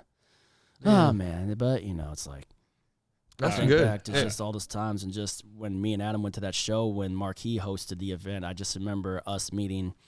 We got to meet Big Daddy Kane, and I remember just telling him because whenever I got to go back to New York, and I remember it's like, hey Kane, I need to whenever I get back to New York, I need to bump your music. I want to bump your music next time when I go back to New York. And Kane's like, you should. And I think I called Adam during that time, or I sent him a message on Snapchat when I was playing Smooth Operator by Big Daddy Kane in New York City while driving. And I was like, I gave my word to Big Daddy Kane, remember? Yep. And then we met obviously nice and smooth. I remember Greg Nice be like, Sam Dog, woo, woo, with my nickname when I introduced myself. And then we met Ecstasy from Houdini. That's who it was who we met. Yeah. And Ecstasy ended up passing away a few years back. So I mean, being that we're on the topic of artists that we met, Yeah. like who would let's start with you, Kyle, because I know Sam could probably go on for days. But who would you say is the coolest like person that you met, famous, whether it's music or celebrity wise? Man. Okay, so YG's been in. I've seen YG a few different times, right? Okay. And see that photo right there, my crazy life one. Oh yeah. So that right there, the first time I ever met YG, and I didn't have to pay anything to see him. I was in a chat group. It wasn't a chat group. It was like a post, and this guy that was hosting that event, he's like, if you want to meet YG, just get as many people you can to take your name in here. It's like, take him, Kyle, getting all my friends to take Kyle. And then I see in there's another person posting another Kyle in there. It's another Kyle getting posted a bunch of times. I'm like, you guys are spelling the last name wrong. But it was just another guy. Eventually, the guy that posted it, he hosted us, he's like, both of the Kyles can go. I was like, oh, hell yeah. And it's in Corvallis. You ever been to Corvallis? Corvallis in Right, Oregon? with Beavers? No, Oregon State? No, I've never been to Corvallis. Yeah, so that's where the concert was. I had to drive from Portland down there. I go in there. At the concert, dude, it's sick, bro. And I want to show you something. It was this video, and it was a YG song, but it was like, I think one of YG songs on his older albums, like he did with Nipsey. I tagged it. The Marathon commented on it. Way before. I'll show you real quick when I find They it. commented on your Commented video. on the video. I didn't Marathon? even think of it until I went to or I was gonna. But that's not even the best part. Nipsey's company Yeah. commented on your video. Yeah. That's I'm gonna show you. So, anyways, so after the concert, he actually threw 2 concerts. One for like, I don't know why, but he did 2 concerts, same venue. And then, so after the first concert part of it, he went back to his room. He got us all over there, and I go in there, and he's just like, first he was like, "Yo, I want all the girls to come in first," but then it's the way it worked. I ended up being the first one to go in there. He's like, "What up, Kyle? What's up, Kyle?" And then, whatever, it's what up. I turn around, I see DJ Mustard right here, bro. Like, and then I get to meet DJ Mustard. We take a photo. Boom. I met Mustard in Vegas. So But that's not the first time so the next time I see YG here at where'd you see Nipsey? I saw Nipsey Nipsey at the Showbox. Yeah, I saw him too out there, right? And this time, you know, who cares? I mean, it doesn't matter like what your views are of the presidents and all that. But this is when FDT was big, right? And I did a meet and greet with him at that one as well. His meet and greet was in the beginning, so I took a photo with him. He remembered me because I was wearing a red jacket, you know, took a photo with him. And so then during his concert, he was about to do that song. He's like, I need some help. I need one white motherfucker. I need one Asian motherfucker. And I was like, right here. He's like, yo, I saw you at the VIP. Get up here. So I get up on stage. I'm recording this whole thing. Some guy's recording me. So I'm up there. Every person's up there, right? He's like, and Slim 400 handed me this little stick thing, right? He was up on stage with us. There's a huge screen, and he's like, and then this little Donald Trump doll came down. Dude, I don't know if you've seen that video. Did you see that video? Yeah. So anyways, a lot of people was hating it. My mom hated it too. But I seen her comments. Yeah. So the fact that like it wasn't even just to be on the stage, right? And he's like, you can hit him, but the one thing you can't hit is this. There's a couple things you can't hit. This $400,000 screen and me. All right, so don't hit me. And then everyone just ran after the thing. But that was like I got to be on stage with YG. It was fucking sick, bro. Like that video I had to just because of what was the content was about. I actually had to.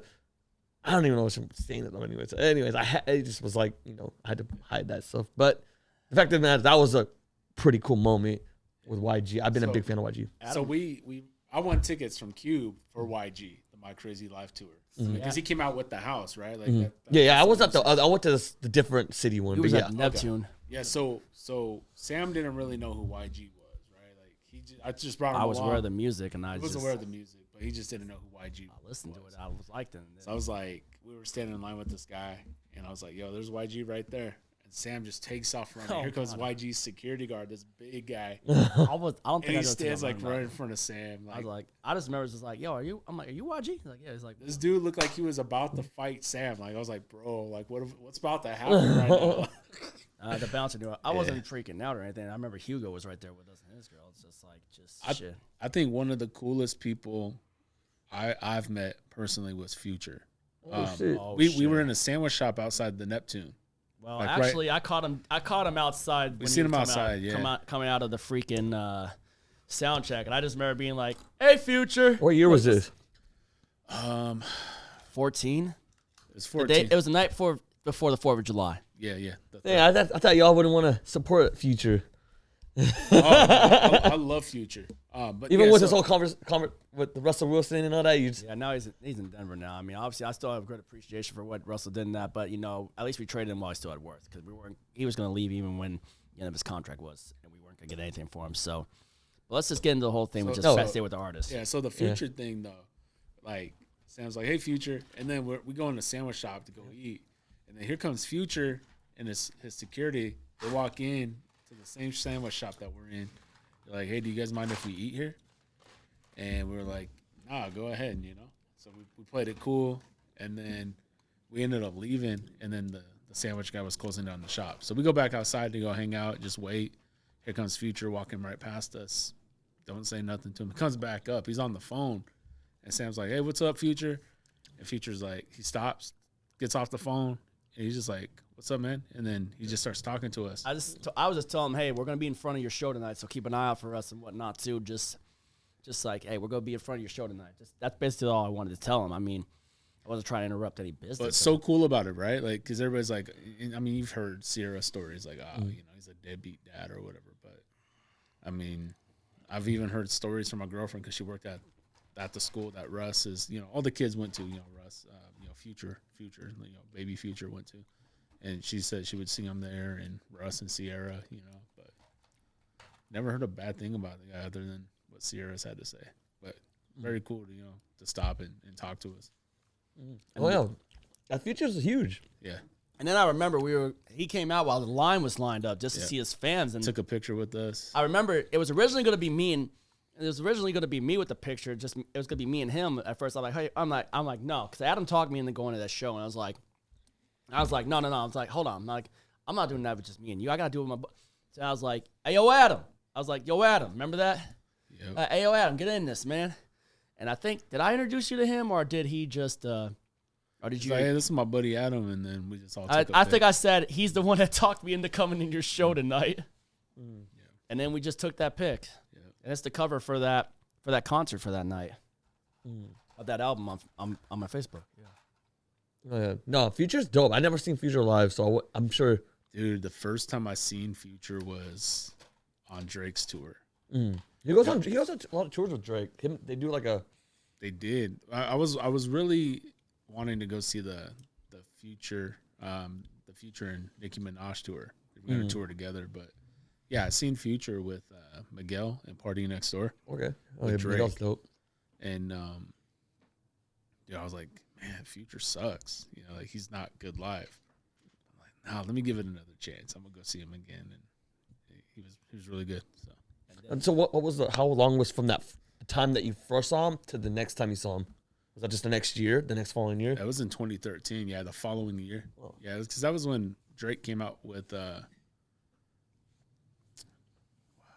whatever album that was, the one with his face on the side. It was like the side profile. I forget. Thank Me Later or something, or I don't know.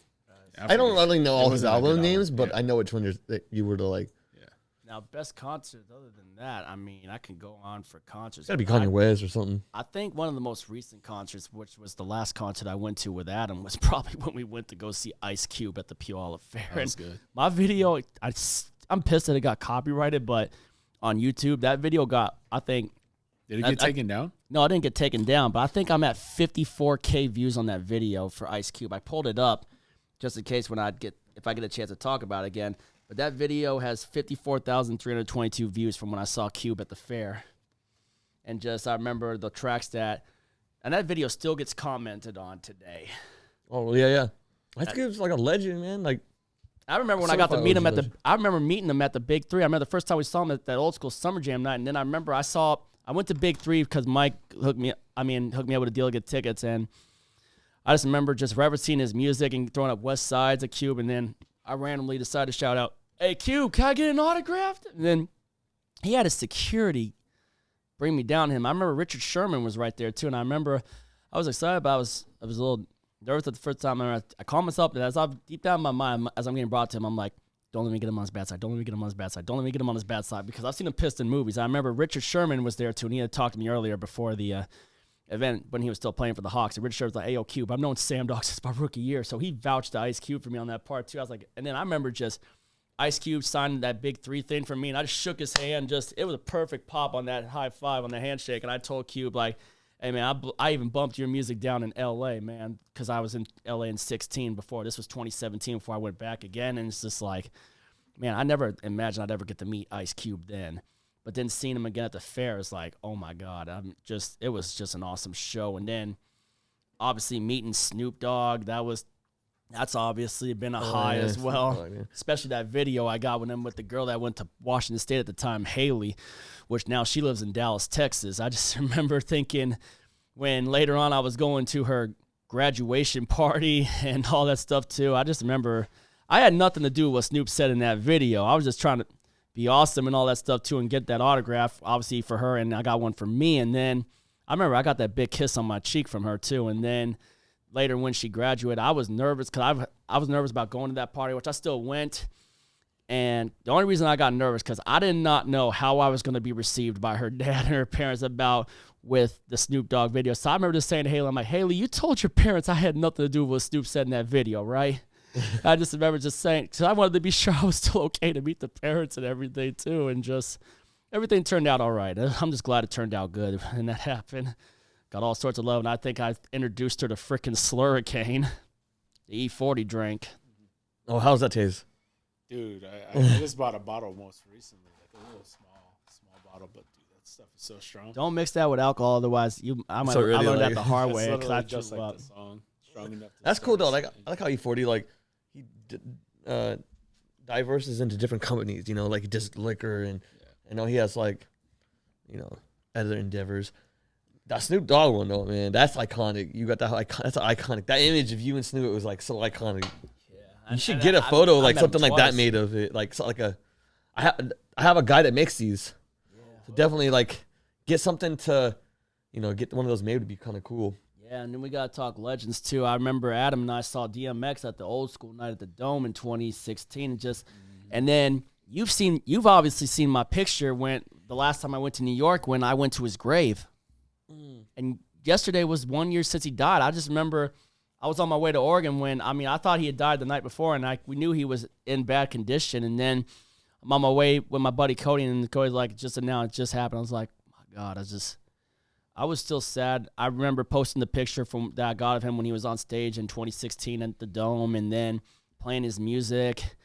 And then just later on, I knew, I was like, when he died, I was like, I remember I think I called Adam. I was like, if he dies, I'm like, this New York trip I'm taking is going to have some meaning this year. I think for me, like with that, I was definitely watching to see. Because, it started out as a hoax, right? Like, they were like, oh, he's going to die, right? And it's like... It was in a coma? Yeah, he was in a coma, but then they said he died. And then it was like a couple weeks later one of his friends or something that don't be telling people don't say that. Don't be saying stuff already. Yeah. You don't even know. I'm about to go see... I want to go to... when I go to California at the end of the month, I'm going to go to his gravesite. Like, where... Nipsey Hussle? Yeah. That's something... That's DMX is in New York. Mm-hmm. I went out to Yonkers, and I remember... During that time in Yonkers, I went to this shirt store and I bought a couple of shirts. I even bought a shirt from my buddy Scotty, who's a big DMX fan. He works at Trapper Sushi in Puyallup. And then I rolled the windows down and I was blasting DMX's music all through Yonkers. And I got a bunch of people throwing up their X's and everything. I even when I was driving to my hotel, I turned on the new album. I had bought the new album before I flew out the night before I flew out to New York. Adam told me it was out, and then after I got out of the Cruella movie with Sean and Jenna at the time, and I just remember buying the entire album and just playing it in New York City. I even got one guy in Queens throwing up an X, and then I'm just playing a bunch of the old tracks like What's My Name? I'm playing We Right Here, and I'm also playing Get It on the Floor and all the other good tracks of DMX, and just I got a lot of love out in Yonkers. It's like, because I'm in a dangerous neighborhood, you think you get shot out there for doing stuff like that, and like, nah, but... this white boy out of town and he's just bumping all the DMX and getting a bunch of love. And then when I'm at the grave, I had a hard time finding his grave. So I saw this couple from Yonkers. One was a Brooklyn Nets dude. His name is Ernesto. I'm going to try to relink us up back with him when we go there. And I had the map at the office of the cemetery. Told him I was looking for DMX's grave, and took a little bit, but we were able to find it. I did my YouTube video at the grave, and then now it's got a tombstone. It had something else in there now. It had the faith letters, and then I remember just taking a knee and just throwing my X up, and then the story, I think I played Slippin' by DMX. Oh, that's what I was going to show you. That's the song that it's my favorite song by him, Slippin'. And when he did the verses with Snoop was like, I got to sing it with you. Like, it was iconic. It was like, everything added up. Everything was like coming together for him, DMX. He just came with that last album. Did you listen to it? I said I bought it before I flew to New York, and I listened to it in New York. Yeah. That album is sick. Like, it's got that old school feel. I like That's My Dog. I like That's My Dog with the Locks and Jadakiss. Oh, the one with Alicia Keys? And then I love Hold Me Down. I heard that. When I went after I left the grave, I saw the dude painting the mural, still working on that mural at DMX's home project, Zone 90 Graphics. And I remember the guy told me that he did the thing at the end of Eminem's Like Toy Soldiers video where it had Tupac, Biggie, Big L, and Bugs from D12. The one that was one of the other ones that was killed. Obviously not proof, but I remember just thinking to that guy, I'm like, wait, this is your work? You're the one working on this thing? And he's like, yeah. And then he told me, like, I also did the thing on Eminem's Like Toy Soldiers music video, that mural. I was like, what? I was like, holy shit. I'm like, and I'm actually meeting this dude. It was like, so Zone 90 Graphics on Instagram. Look him up. His work was good. And I saw another video, and the song playing was off the new album, Hold Me Down with Alicia Keys. And my favorite songs off of that album, I like That's My Dog with Jadakiss and the Locks. And then I also like, I'll be honest, I like the joint with Snoop Dogg, Take Control, where they sampled the Marvin Gaye's Sexual Healing. I love that joint too. That joint's a banner. There's another place that I went that I think you really appreciate. Was my last birthday. I took a trip to Texas. I went to Selena. Corpus Christi. But I actually stayed in not what part of the city. I can't even think right now. But yes, we did drive down to Corpus Christi. That was the whole thing, was to go to Selena's museum. It used to be her studio. they transform it into a museum. It's only $5 to go in. Really? You get to see where she performed her songs. But after you leave the museum, there's another place you go. You go down to the waterfront. There's a statue of her. They're playing like her music, and there's a hockey. And everyone's signed the ground of it, on the ground and stuff like that. And then from there, you go to her gravesite. It's huge. It's huge gravesite. It's her face is all that, man. It's crazy. It's huge. People still going to today going to see it. And That's crazy. Someone was saying, like, I wonder who are these people buried right next to her, you know? Like, how lucky can you be, like, to be buried right next to, like, some star? Like, it's crazy. But definitely, that's a good trip to go down, you know. Kind of like how I feel about, it's like I see other people buried next to DMX, and now it's got a new headstone over there, too. It's like, man, these people must be lucky to be buried next to him. I mean, obviously not lucky to be dead, but I mean, like, you never want to speak ill of the dead, too. But it's like, who are these people? But obviously, Adam tried to talk me into Selena. I never really knew Selena like Adam did, too. I mean, obviously, it's just unfortunate that it just so happened Nipsey died on the same day, and just, I mean, obviously, you were saying Selena did a bunch for, like, the Hurt Chijano community, and then with some with fighting AIDS and that, too. And, I mean, Nipsey did a little bit differently with, like, in the black community and just the houses and giving back to his, like, I'm talking about, like, his home in general. So, in general, I mean, take another rapper that's giving back to his home, Jay-Z. He's giving so much back to Brooklyn. I mean, built the Barclays Center with getting the Nets in there, and the fact of like Selena was like she was Latin, but she was from Texas. So the Mexico side didn't really think like she was really Mexican, and then the American side was like, well, you're not American, and you're stuck in that little middle part, right? But then to be able to blow up as a female artist at that in the '90s, early '90s, where it was like mostly was like Madonna, you know what I mean? Janet Jackson, like you had those like Paula Abdul. It was like that structure that she wanted to get to. She was a big fan of American music. She only knew how to speak English. She had to learn Spanish. And then she set the foundation for herself. Yeah, but there's a crazy story where Beyonce said that she ran into her at the mall. Like, Selena or whatever might not remember this, but Beyonce remembers this because Beyonce wasn't big yet. But she remembered, running into her. Selena. Yeah, and if it wasn't for Selena, there might not be a J-Lo, there might not be a Beyonce, there might not be a Rihanna, because she was she had the whole... She said it. She was into fashion, she was into all of this. Corpus Christi, if it wasn't for Selena, that town's nothing. It's a crappy little town, I'm sorry, but it's nothing now either, because it's just like... Kind of like Brooklyn with before Biggie. And freaking Jay-Z. I remember, and I even heard a crazy story once when I visited the Marcy Projects. I was talking to this one dude. Jay-Z comes back often. He set up some things like a community center in the area too. But he said one time, one of his nieces and that too was trying to get an autograph from Beyonce. And Beyonce was she was just on her phone and a bunch of stuff, being like disrespectful and whatnot, not signing this little girl's autograph and whatnot too. So it was kind of I think that's one bad story I think I've heard about Beyonce on that was when I was in New York last year. Yeah. No, like, man, like, I mean, it sucks, like, if you think about it, like Nipsey Hussle got to that top echelon level. He was up there. The victory lap, crazy to go out right after releasing your first huge major album called Victory Lap, and then go out that way. It's just like mind blowing, right? It's like that. It's hard to get to that level. You know how hard it is to get to that level, Very hard. And then to get killed. Like if you get to that level, you're basically that's like winning the lottery. You made it. You made it, and not many people. Who else in that group can get to that level? Because basically, like, he's a team as well. He's gonna say like he's got the team. It's just sad that people hate success and they killed people and then they hate it. And that's the fucked up part of the industry. It destroys everything in that whole family though. Like it destroys everything. It's not just him. He's gone now, but the whole family suffers now. Yeah. It's done. Like, and I feel like Selena and Nip both went out kind of like the same way. Like. As a fan, a fan, right? And it's a lot of these. I'm sure Tupac, but Biggie. Selena was the president of her fan club. Yeah, exactly. And that's what happened is this woman they kept confronting Yolanda. And that was her manager or the president of her fan club. She was stealing. She kept stealing her money. They confronted her, kind of like. Jerry Heller, we drove. This is hard. We drove to the hotel. Did you really? Yeah, dude. It was hard, bro. It was.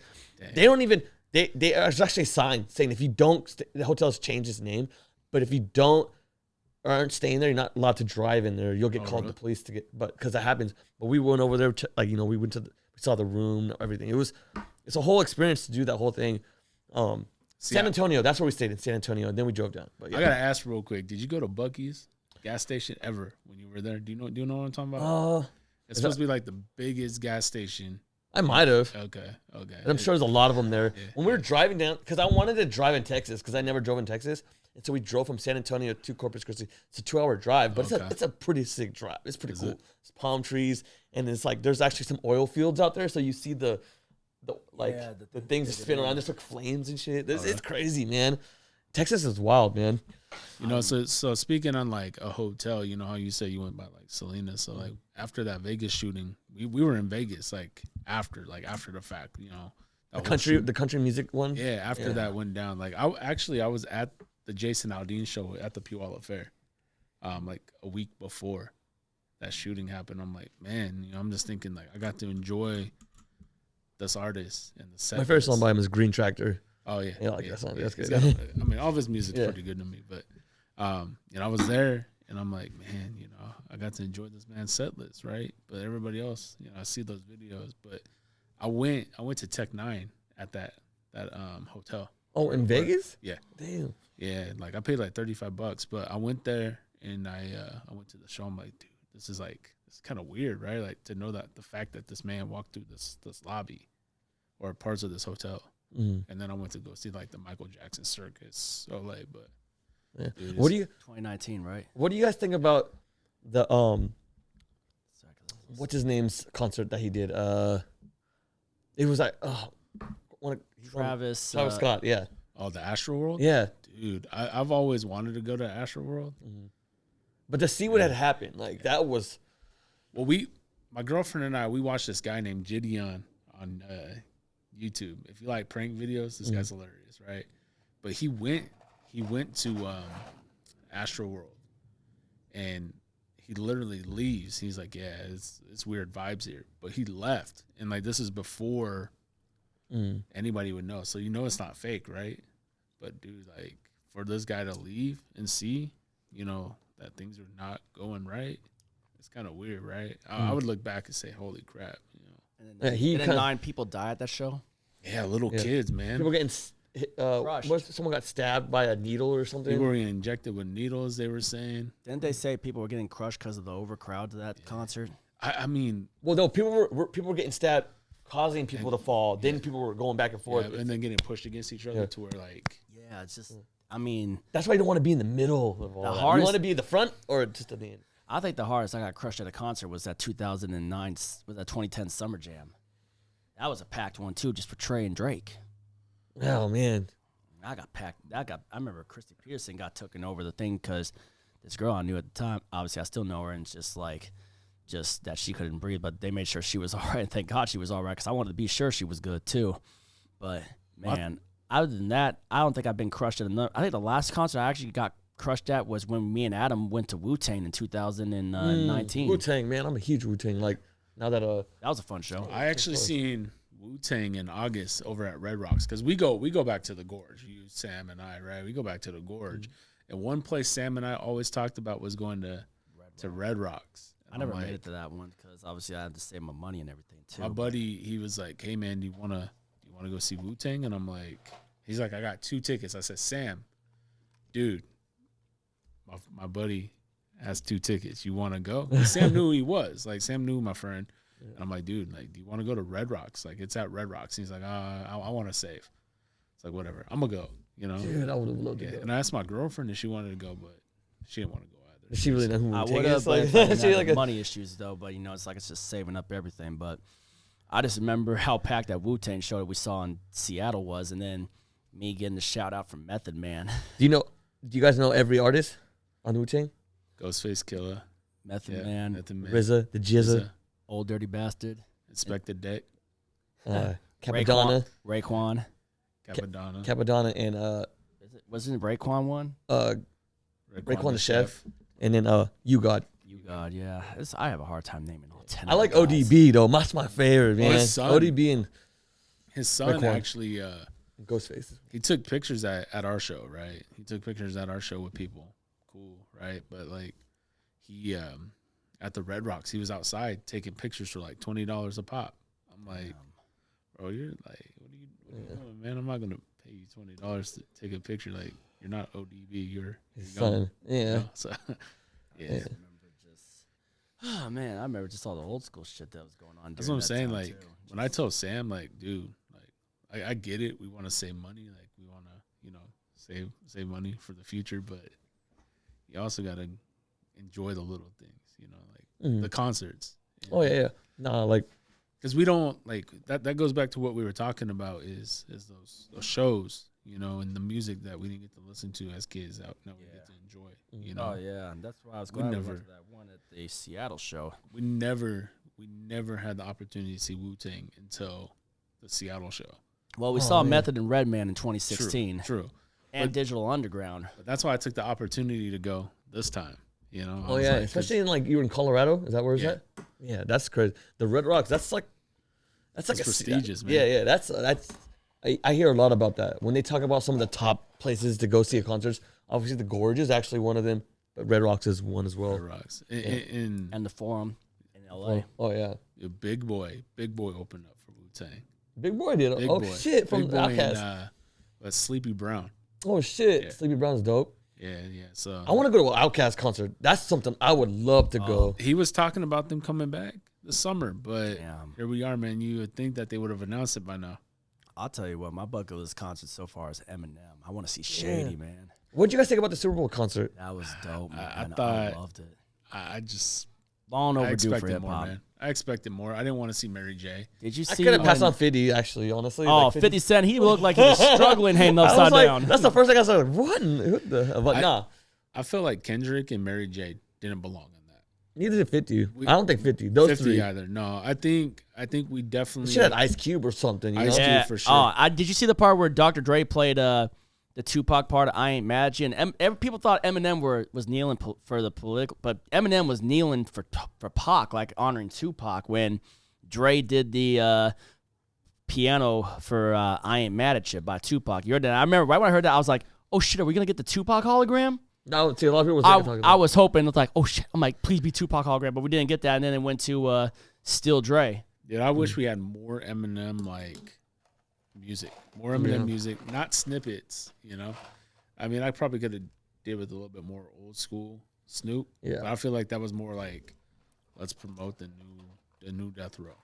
You Oh, know? yeah. I feel like that was kind of like the focus on that. That was awesome too. That Snoop. I think Ice Cube probably would have, could have easily replaced one of the artists, but they wanted, I think, Kendrick for the newer age group.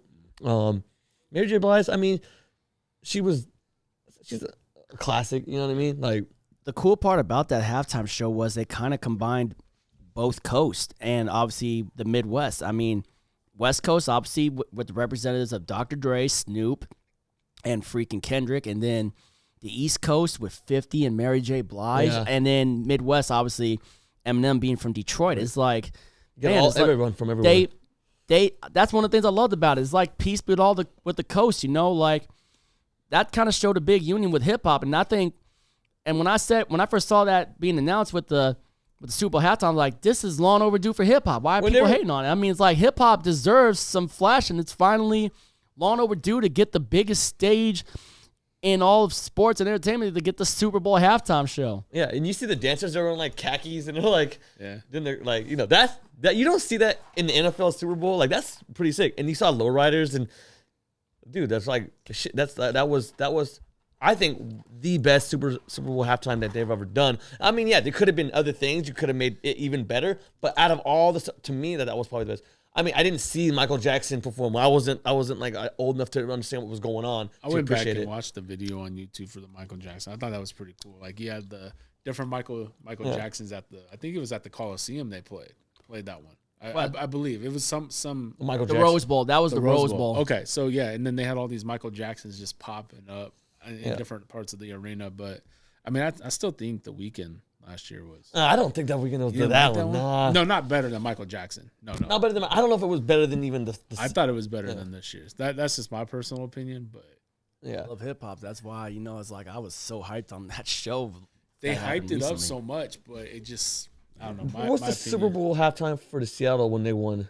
Bruno Mars. Bruno Mars was okay. Then was the second one. I went back to the stadium. I remember someone. Katy Perry was the. Katy Perry. I was there for the Katy Perry And Missy Elliott. I was there for that one. I was at that Super Bowl. Yeah. How was the concert? I mean, I still have my little finger lights from the. Which way were you facing them? Were they look? He was in the red season. I was in the end zone. So you saw them red like zone. which were they facing this way then? Were they facing you is what he's asking? Yeah, and I took a picture of Katy Perry's boobies on the screen. She dared me to do it when during the show. I think an iconic one was the Janet Jackson, the Justin Timberlake one. I like Justin Timberlake too when he would do them.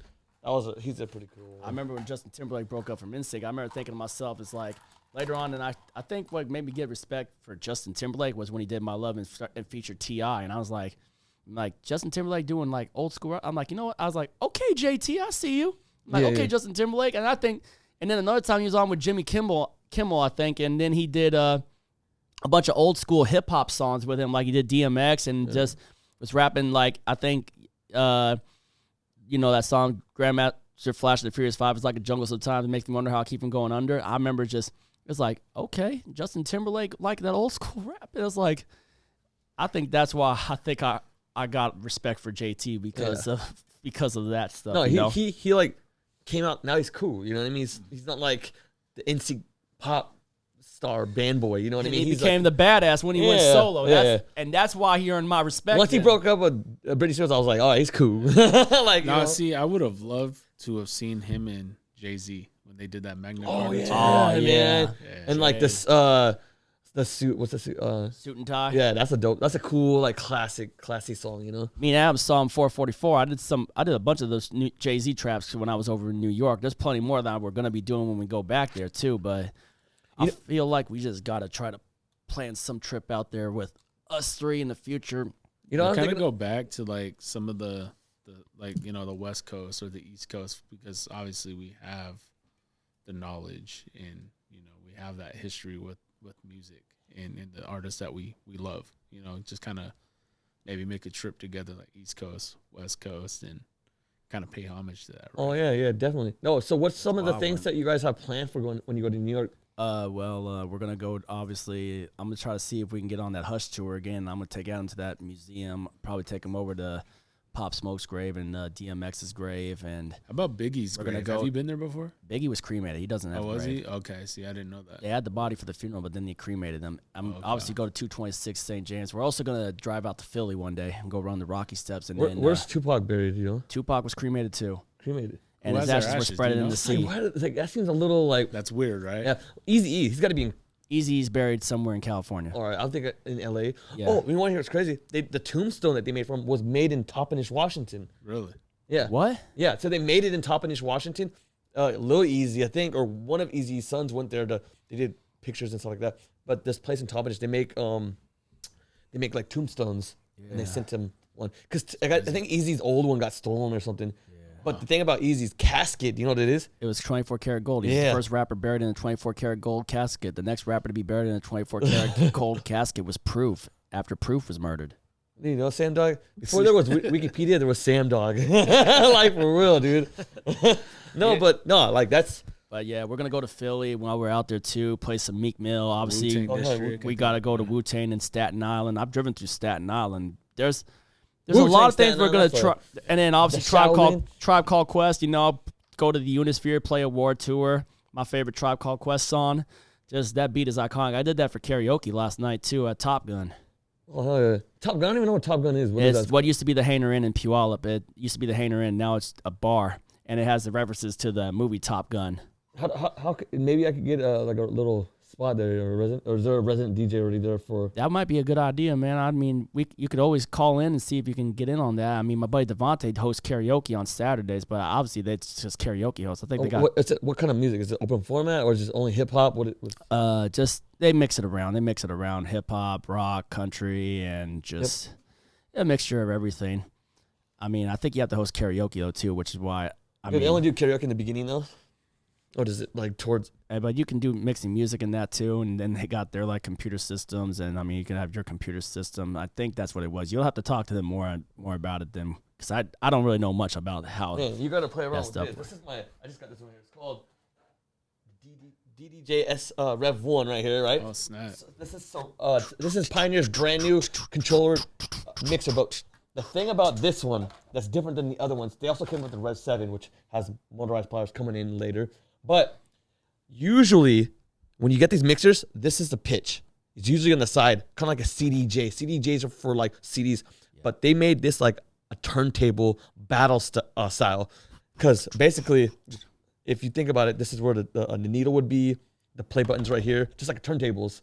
So this is the first layout like a turntable. So instead of the vinyls, you're just using that. Yeah, yeah. Right? Well, I have vinyl, but they never made a mixer the same like layout. But yeah, pretty sick though. You guys. You remember that game DJ Hero? Yeah, Back in the day. Yeah, What kind of got you into DJing or? Oh man, how I got into DJing. Let me just tell you a little quick story. When I was like in middle school, I used to go to this youth center in Ellensburg, and I used to break dance. You guys ever seen me break dance, man? I think you had the one video up years back. I think I've seen that one too. And I think you were dancing to "Excuse Me, Miss" by Chris Brown. That was so long ago. I had YouTube since 2006. What? I've had YouTube when it started, bro. I have videos from Before they were hitting up with copyrights and all that bullshit. My first video that hit 100,000 was this Mexican song. I was like lip syncing to a Mexican, hit 100,000 views. I got a video that hit 50,000 when I was dancing to Chris Brown in like 10th grade. Snap. Because we're around the same age, right? My first video, 1990. 1990, April 29th. Yep. Okay. My first video was in August Adam's. 22nd. My first video was in Adam's apartment. Yeah, August 22nd is Adam's birthday. When's your birthday again, Kyle? April 29th. April 29th, the 2 days before Nipsey was murdered, which happens to be my buddy CG Ruthless Sports' birthday. 49er fan, I know too. But my birthday, obviously, February 14th, Valentine's Day. That's easy to remember. Yeah, Valentine's Day. Is it always fall on Valentine's Day? Yeah, and I know I'm my buddy. My buddy gives me so much shit for being born on Valentine's Day, like girls' holiday. But I think I see it as a blessing because with me, you've seen the pictures of me and all the girls that I got, and it's like I said, ain't all pimps born on Valentine's Day? I always say that as a joke, though. Yeah, so I've had YouTube for a long time. I just never took it. Like I never tried to capitalize or find a niche. Like your niche is obviously Seattle football, Seahawks, anything really. And football, just sports, and then some concerts now and then. And I'm trying to also get some car videos out, obviously with the car meets I go to. Yeah. And right before you hit that 1,000, what was like? How do you? Because I think they say it's like hitting that 1,000 is the hardest. It's one of the hardest, but it's hard to get the 4,000 watch hours to be able to truly make money. I mean, so I don't make any money off of that too, but I mean, I'm all right just talking football whenever, but right now it's kind of in that dead period where there's not a whole lot being talked about. So, oh yeah. Oh man, I want to say R.I.P. to Dwayne Haskins. Dude, that is so sad, dude. It was. I mean, dude, it's like he was a man. That's like I hate hearing things like that, Yeah. So I mean, I had heard that he got hit by a dump truck, but my girlfriend and I looked at, she told me, and I looked into it a little bit more. I guess his rental car ran out of gas. And so he went to get out and started walking, and that's when he got hit. Damn, how does that? But I was also hearing that he ran across the freeway. He was trying to run across the freeway. Like, who does that? Should just try to call a tow truck. You know what I mean? It just doesn't make sense, but it's crazy, right? 24 years old. 3 years ago, we were watching this guy in the Rose Bowl. Yeah, like, I remember when he won his first game for the Redskins, like, that was... He was just like star. He hadn't even like, man, that's just it's he it's went up, took a heartbreaking. selfie with the fan and whatnot. Yeah, before the game ended. Yeah. Oh man, we gotta talk about other. Yeah, see, I got a couple. That has 37,000 views. And this came out 16 years ago. What? A Mexican song I heard. Dude, you're gonna have to send me a link. Well, I have all these K views. Wow. Yeah, and that was a lot of these. I just hid them now. Like I don't even need to see them anymore. But see, this one, dancing with Chris Brown, dancing to Chris Brown. 51Ks. So I know you're huge into Massive Monkeys, right? Have you ever performed with them? Massive Monkeys, they came to Central, and they came to Central Washington University. And when I didn't finish the story. When I was breakdancing at the center, the DJ was like, "Oh, you ever thought about DJing?" The same time, he was like, "Yo, you should come check out the Massive Monkeys. They're gonna be here." That's how they got me to DJing. But they took me to Central. I saw the Massive Monkeys. They were like, we talked to them after. They're like, "Oh, we're gonna stay at this hotel. Y'all should come hang out." Because we had these two girls with us, and they were trying to hit on them and stuff. It's kind of funny, because they're thinking they're big, obviously, but they're thinking they're like, well, we're these superstars in Central Washington. And anyways, we go over there, hang out with them for a little bit. Jerome Ski is one of them. just a bunch of different artists. I mean, Okay. different dancers. But yeah, man. I've been making YouTube videos for a long ass time, but I just never found a niche. Like you found a niche. Did you know to do something like that? To like you had to like. I had no thought about it at first, and then it just had the random thought. I mean, obviously with what Norbcam was doing, but obviously he does like some of those music videos. I don't want to say like much about it because like I just went into just talking football and just sports with that what I'm good at, and then occasional concerts like you saw that Nipsey Hussle one, and then the Ice Cube video, and I just thought why not just also try to do something that I like too, and try to do as best as I can on it. Obviously, I still gotta work, obviously make money to be able to make it in life. So obviously, I mean, because money's gonna be hard to come by on YouTube because that's a tough game to play too. So there's that. And what was your schedule of posting? Was it every Sunday or what? I didn't really have a schedule. Just if anything big came out, just if any big news came out, I would just post about it. And I've had a lot of help through my buddy CG Ruthless Sports, and I'm kind of helping get his name out there too, and I'm really proud of the way he's blowing up too. He's doing a good job at it too, and then Norbcam got me into it too. And then I remember when I got my first 1,000 subscribers, when I hit my first 1,000, I did a live special stream on that too at the Thunderbird Cigar Lounge. I was smoking a cigar and having some friends on, like Slitta came on Sports Live in the ATL. He's a Falcons fan. My buddy Jazzy Jeff came on. Norb and not Jazzy Jeff like I'm thinking not like the Jazzy Jeff with the Fresh Prince, but Jazzy Jeff Real Talks, my buddy, and he lives in Chicago, but he's an Atlanta Falcons fan. And then Norb came on my video with my other buddy, Squabo, Noah. Yeah, young dude. He's out of college at Washington State doing his thing, talking sports. And so there was that. They came on and congratulated me in that too. And as I was smoking cigars, we're talking football and a bunch of other stuff too. And that was really just a fun stream just to celebrate that and just smoke cigars. That's why I was thinking sometime, I mean, I'm not going to do it often because I want to watch the health, but I feel like sometime when we do another stream, let's set up an ashtray and let's do a cigar smoking stream where we're talking on the mics and doing music and all that stuff too. Does it have to be is there a certain type of cigar ashtray? Well, I got one back at the house. We just got to set a certain vibe though with music and just vibe out with our people, Yeah, that would be my first time ever. It's not really smoking a cigar, right? It's like puffing on it, right? Is that yeah, you don't inhale. It gives you headaches and everything. Don't do that. No, but can you get a Cuban? Is that still legal? Well, Cubans are actually we still got the embargo with Cuba, so I think my mom might try to bring me back one, but I feel like we should just. How much does a Cuban cost? I don't know, man. I gotta ask my mom next time if she even brings me one back this year though too. But sometimes she can bring back tequila too, good legit Mexican tequila. We're talking a scorpion in the bottle. Oh yeah, I remember that. Some before. Wait, you never ate the scorpion? Don't eat the scorpion. Dude, that thing will mess you up. I had it in my mouth once, and I think I don't know if I spat it out, but I remember that was some strong ass tequila too. But man, it's like we just gotta the fact that the Infamous 3 is back together in this infamous podcast. Thank you. It's just, it was years long overdue. And I have been talking to Adam all these years. I was like, somehow, like, when are we going to reconnect with Kyle? When are we going to reconnect with Kyle? It's like, it had been just way too long since we ever got to connect like this again. And it's just, I mean, granted, in the beginning, we weren't really seeing each other except like once a year at those events. And then it feels like time hasn't gone anywhere. We're back, like nothing happened. Like we just went to Summer Jam yesterday. You know what I mean? Like it feels like could easily have been yesterday. You know what I mean? Like look at us. We're all in our 30s. We can remember it. We're in our 30s now, man. We're in our 30s. We're old as fuck, and now look what we got. I mean, we were very. It's weird 30s, to think how young 20s. We were. Yeah, 24 at the time. Sam was like 2000. I was 22. I was 22. Well. Yeah. And you turned 30 now, right? You're 30. I turned 30 back on February 14th. Yeah. So we're here in the 30s. Like it's weird.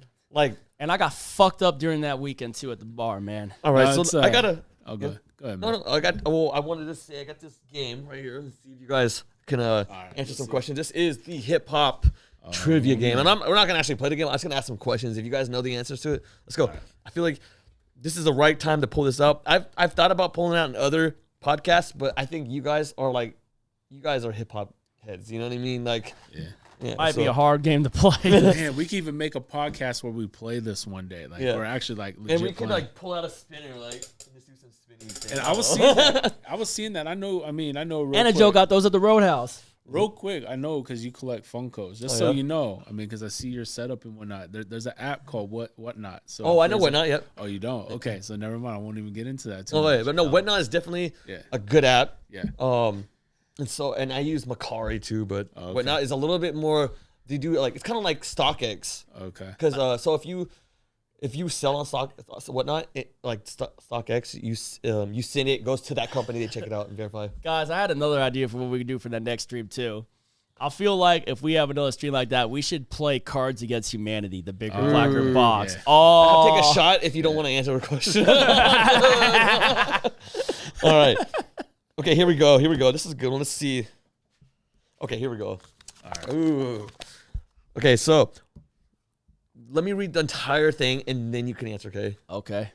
What ASAP Mob founder and New York tastemaker died on an accidental overdose in 2015? ASAP. ASAP. Damn. I don't even know that one, man. You got It's a type of it's something that you eat like a type of food. What is his name? ASAP Yams. ASAP Oh, Yams. okay. You remember? Okay. Okay. Sam's let's- not much of an ASAP guy. okay. I like ASAP Rocky, but you know, Yeah. it's like I've never with. Okay, here we go. Let me see. Okay, here we go. I actually saw this guy live. This is a pretty cool concert. What rapper, alongside vocals of Mos Def, Jadakiss, and Eminem, raps about 9/11 conspiracy theories on the song Bin Laden? Is it Talib Kweli? Talib Kweli? No. No. Immortal Technique. Oh, man. snap! Okay. I remember he was one of the top independent artists on Watch Mojo's top 10 I independent saw him rappers. in Seattle right before COVID happened. It was Isn't Immortal crazy. Technique a New York guy? Yeah. He's Mexican too. Damn. Man. Yeah. Okay, here we go. Let's see. Man, we're looking bad right now, Sam. Damn, we look like ass right now on that. Okay, I hope I can say his name. Carlton Rideour is better known as political minded hip hop legend. Political hip hop legend. Carlton Ridenhour. Come on, you're gonna be like, oh dang, when I hear this. Is he Mos Def? Chuck D. Chuck D. Oh my God, Public Enemy. God damn it. Dang. we God must damn it. listen to I'm him no today. I'm not really too good on people's actual names on that shit too. Just the stage names. I mean, granted, I know Sir Mix-a-Lot being Anthony Ray and Snoop Dogg being Calvin Brodus. God damn it, we're looking like Okay, this one, Chuck you should get this D. one on you guys. What rapper told Vanity Fair he owns more than 100 clocks? Oh, Flavor Flav. Yeah. Flavor Flav. All right, so let's see a couple more. Oh my gosh, man. What DJ credited his fourth album, his 4-month-old album? I can't fucking read. Hold up.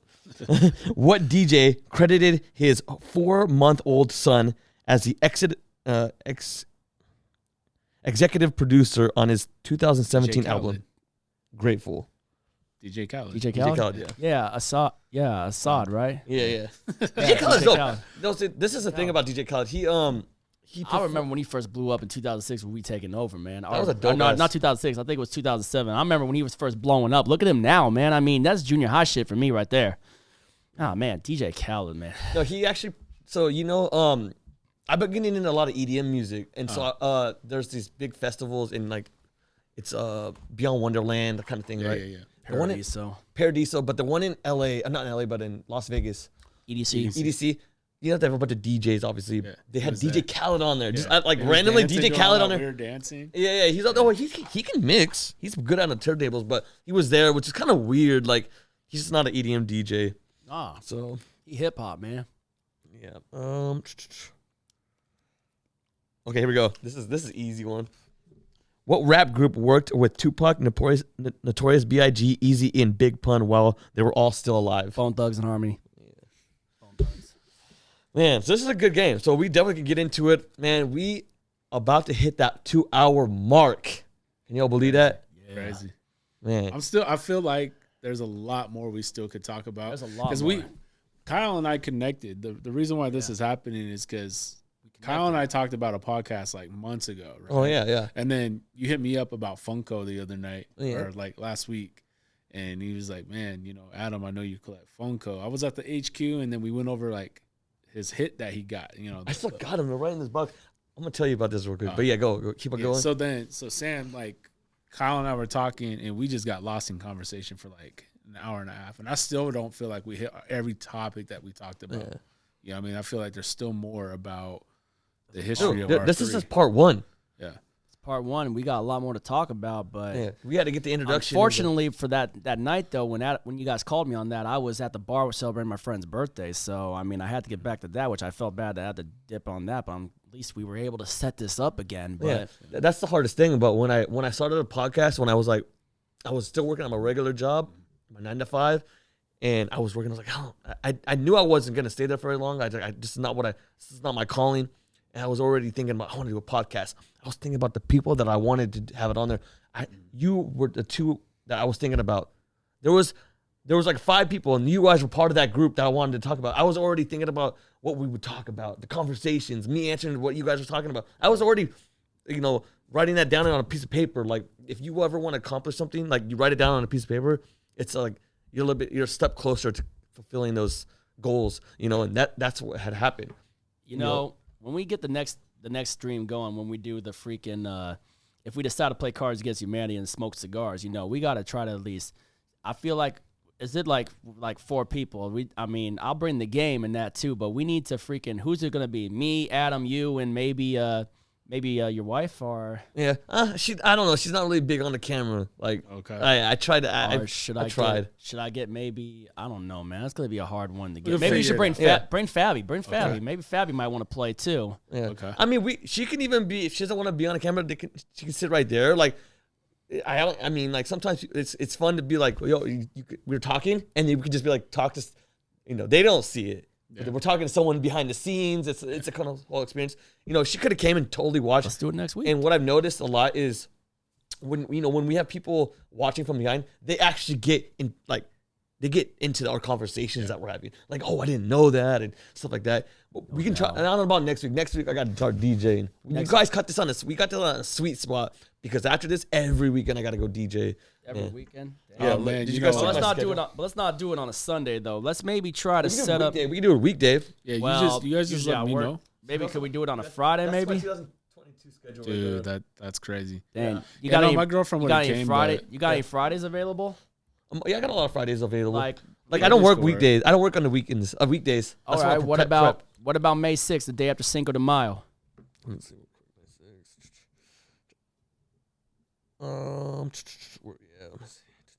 May 6th.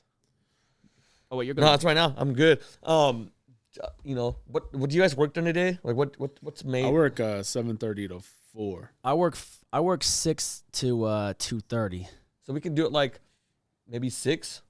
Yeah, 6 or 7. Yeah. I like doing it during the day, but since you guys had to work, I'm not gonna try to take away from that time. And, if you guys want to do it a little later than that, whatever you're available. Like, look, come out to my area, and then you and me will go roll out the Thunderbird. And I don't know. I don't know if Adam wants to smoke one or whatnot too, but depending on who wants to smoke, we'll go get the cigars. All right. Yeah. No, that's whatever you guys want to do. Just let me know. This is just the beginning of it. You know what I mean? Like, sure. I love the conversations. That's just good. You're in the middle now, so you're not like in Eastern Washington. Isn't that crazy? So. Like, I've been here for 5 years. Really? Dude, I used to work right down the freeway over at A Advanced Septic, a little septic place over by the mall. Oh, yeah, hell yeah. Like right up the road, right here. Yeah, I used to drive by here all the time. Yeah, so. This is a cool little spot, though, right? We're so close to the mall right here. Yeah. And the movie theater, the Walmart, all that's right there. Like, my kids have it made. Like, they could easily just, if you needed to get a job, boom, right there. Yeah. But that's why I built this company, though. They don't have to. They can choose if they want to be part of the company or not. But, yeah, for sure, man, for sure. Do you guys know what this podcast is called? No, what's it called? You know what it's called? No, more than just music. I know. More than just music. I thought it was like a title name. I know it was more than just music, man. Obviously. You know what it's called? More than, why I even made it more than just music? What does that mean? I mean, you got It's more, more than just music. It's life. It's Everything. adventures and family. And I want to let you guys know, you guys are now part of the family of more than just music. You're more than welcome here anytime. Like, also, I want to say I'm Cambodian. It's Cambodian New Year, so happy Cambodian New Year. Happy Cambodian. Happy Cambodian New Year, and then also it ain't just more than music. It's also infamous life. Yes, yes. The foundation that we started. You know, I mean, granted, I think it kind of came up for me like later on in junior high. I didn't really try to embrace it till after those school years, but then what we started, you know, the summer jam years, and then I mean, we turned that shit into a dynasty, man. Good. Yeah. I think for sure it definitely started 2014. Yeah. I mean, I started, you know, like I had to go through some things in 2014, you know, to get to where I'm at now. Like after that car accident, my life completely changed. You know what I mean? And what I told you, I moved to Idaho because I was going through some stuff here at home. And I mean, no job, no nothing, going through a breakup, things like that. But that's like things that made me to where I'm at now. Like when we all first met and we're hanging out, dude, I wasn't working. I wasn't doing none of that stuff. I was literally that bum boyfriend sitting at home. And so I've learned from that, and I've been able to apply it to life now. And with the help of Sam and his family, and then, you know, I'm able to like do all these nice things now. It's kind of like what I went through after I lost a job in Bellevue that I had, you know, depression I went through, and now basically I'm trying to get back up there too. Yeah, no, we're all going through things, and we're at a certain age now. You know what I mean? Like, you know, it's like we got through our 20s. Yeah. Now it's this next journey. Exactly. You know. This is only the beginning. Yeah. Yeah. So if I need a DJ at my wedding, hey, you already know, man. I'm telling you. Let me show you like a little things like that. I'm telling you. Yeah. You're hearing it first on this podcast. That I am literally gonna take over the DJ industry here in Washington. I gotta go to the restroom real quick. I'll be right back. Oh yeah, go for it. Yeah, we hit that 2-hour mark. Yeah. Let me Keep it going though. Now my girlfriend, I was telling her, like I even told her cousin, I was like, man, I know somebody that DJs, but he's like, man, we already got somebody. But my girlfriend's like, all right, well, when we get married, you know, you got to make sure we got a DJ. I'm like, okay, covered. Oh hell yeah, man! Covered. like I was like, it's not boring music. Like it's not terrible music. Like you play good music. You know what I mean? I play. You know, obviously, I have an app that I give to the couple. So I have this app that you guys will put songs in, and the database is using YouTube and iTunes, and so you have unlimited choices of music, right? Oh, man. But you also can upload your playlist from Spotify or iTunes. You know, it's a timeline as well. Crazy. So yeah, I break it down to them. Like I also do other things besides DJing. We do the photo booth. My wife does the photo booth. We do Dancing on the Cloud. Let me show you what Dancing on the Cloud looks like real quick. See, I know my girlfriend's gonna be watching this, man. She's gonna already get ideas. Yeah. So this video, I edited it myself. All right. Actually, I think I'm gonna. Oh, dude, you can put your music and stuff through there. What? Oh yeah. Hold on. Let me actually. I think I connected to. Let me connect it to this, and I'll show you. The Roadcaster. Where is that? 1 second. Man, yeah, I might have to pull out these turntables one day, man, and just. Oh yeah, I'll I'll turn on my other turntables, my bigger ones. You guys haven't seen that yet, man. It's like, no, not yet. Okay, let me 1 second. All right, so this song's just honestly it's for like, you know, it's a slow song for first dance, but yeah. I edited this video and I took it with my own video. Here, I'll show you, Sam, too. So, and this is on my website. My website is morethanjustmusic.net. I wish I could get .com, but someone already got it. So, yep, I recorded this. My setup was like right behind the camera. There's the photo booth right there.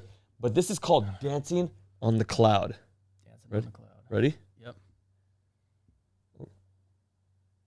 Oh, shoot. What's the sound at? Hold on. Why can I hear it? Hold on. Let me see. Dang, I just like screwed it up for you guys. I think it's that thing right there. Oh, no, I got the Bluetooth hooked up. Let me see if I can play something real quick. There we go. Okay, let's try this now. Okay. Did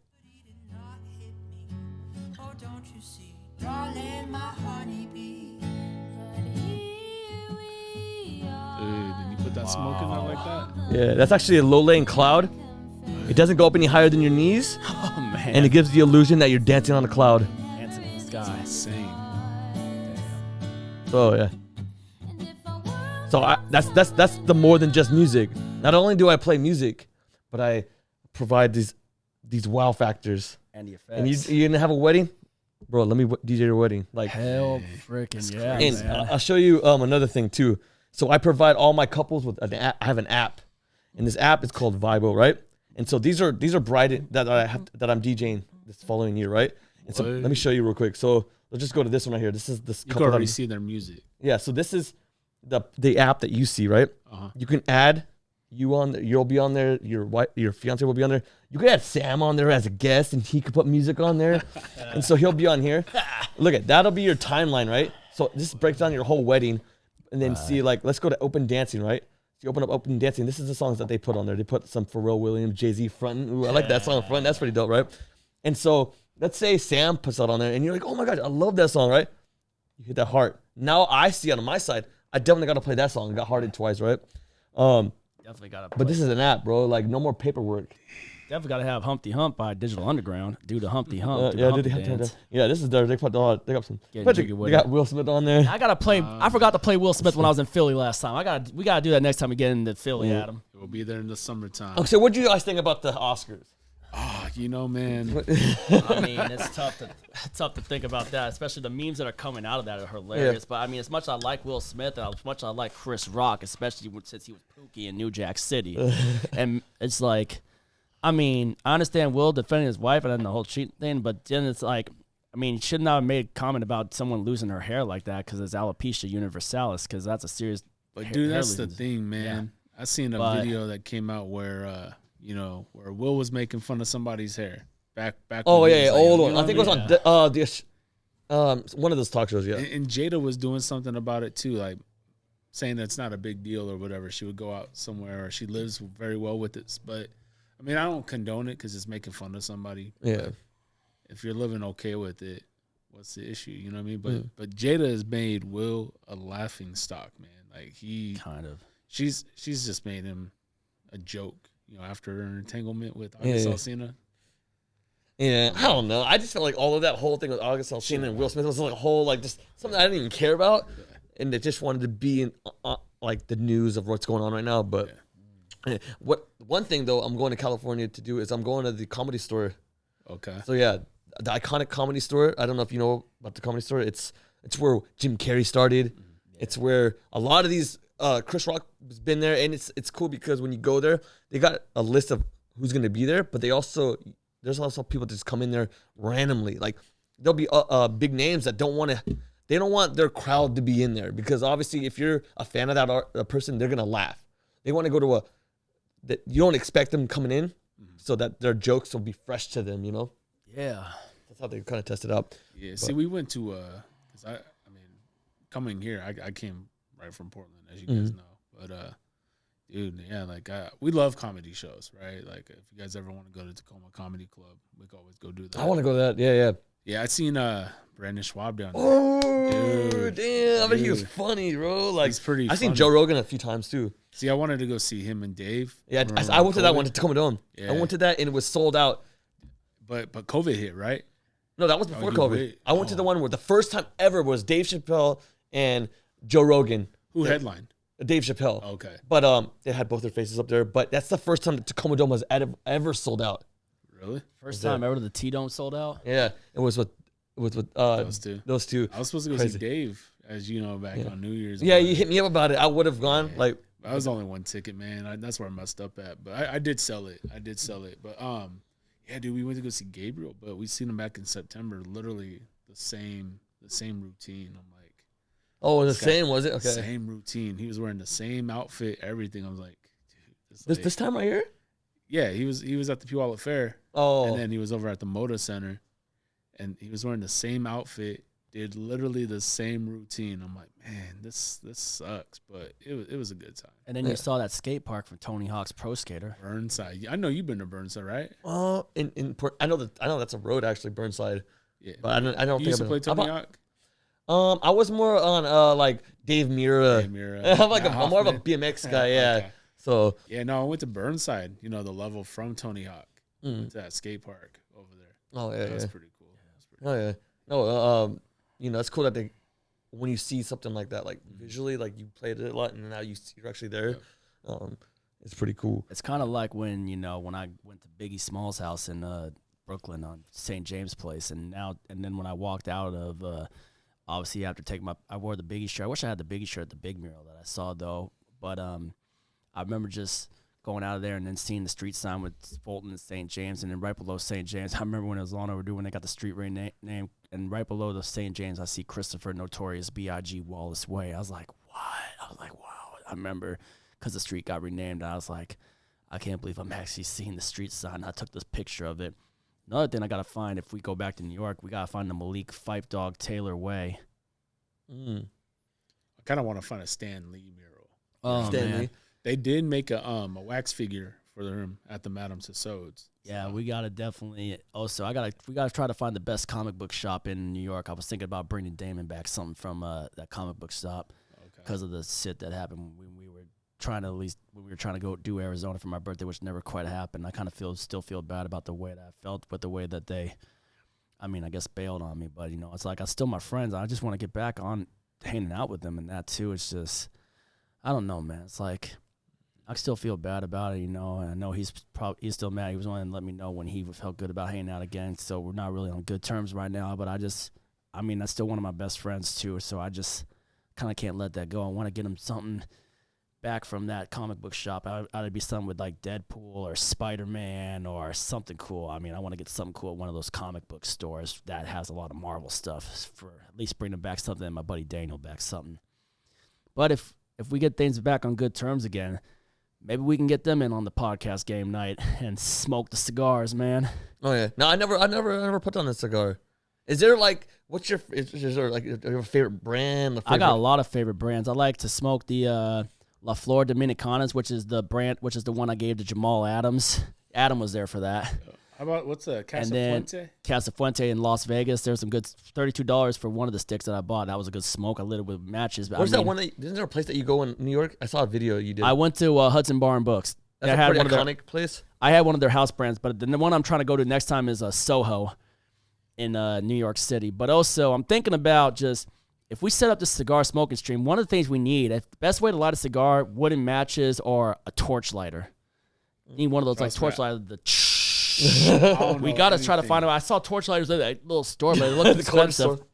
If we could split on a freaking, like a butane torch lighter, even if we get a little one, it's like, that would be the way to light the cigar. You got to warm up the cherry, and then. How big are they? Like how round? Find some thick ones. I like the thick ones. Yeah, that's. Yeah. Is that what I you had use? one that tasted like cherries. It was like sweet, but man, I tell you, I don't know anything about cigars. This. Yeah, You don't these guys inhale. You don't inhale. You do a lot of trust me, puffs. It's for the flavor, right? You just Yeah. I just hope that we can. Oh, no, that's fine, smoke in dude. here, but we needed something good so that way we don't catch anything on fire. Like we. Oh might. no, it's all good. No, I have this one, but But I you can know, bring you like get a whatever. bigger ashtray and whatnot too, Yeah. so we can dap the ashes on. And just, yeah. Look at this little Funko Pop. You see this one? This is I saw him live in Washington. He's At like, the Gorge, right? At the Gorge, he's like, "What's up, Washington?" And then he goes down and like pies a bunch of people, dude. I actually have a video of it. I'll show you. I think I've seen it. Yeah, let me see. you have a video of him throwing pies at people. That's when I takes met them. Logic. He came to Seattle. one Oh, time. Logic. He was on Rick and Morty. Hey, I think for the next podcast, we got to bring something that is like our most prized possession from Summer Jam. I gotta bring like the autograph from Kendrick Lamar and Big Crit on the How pass. about your zebra print? Oh, you talk about that bikini I got in freaking 2012? Yeah. Oh God, that bra. I think this right here. That's some Summer That's Jam, huh? something. Yeah, I might get that tattooed on me. KUBE 93. You don't have any tattoos? You guys have any Yeah, I tattoos? do. I got a couple. Yeah. All I got is my nickname. Got my cross here, my zodiac sign. Oh yeah. I want to get. Colon, I'm kind of and thinking all about. that I want to maybe get. If there's a cool style I can get, I kind of would like. I want to get a Seahawk logo on my left arm, but I also want to try to get. Yeah, maybe something like snap. that. But I want to get. Is that your crit tattoo still? Oh yeah, it's my crit one. Oh, okay. I got the marathon. He kind of messed up. Should I get Infamous Life on the back of my neck, like in a small, cool style, or Like- just? Or yeah. should I get it? or Get it should I- on your arm, man. I think that'd be better. Infamous Life. How should I get it? Like going up or going down? May- Shit. I don't know. Wherever. Put it across Do your you have one on your stomach, chest right Infamous here? Life. I have one here. Yeah.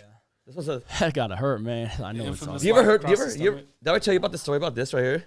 Nah, I don't think so. This is my first tattoo, right? I'll tell you. Back in 2009, I I was living in Yakima, right? We're at my friend's house. Yeah. And it's really, kind of a bad neighborhood in Yakima.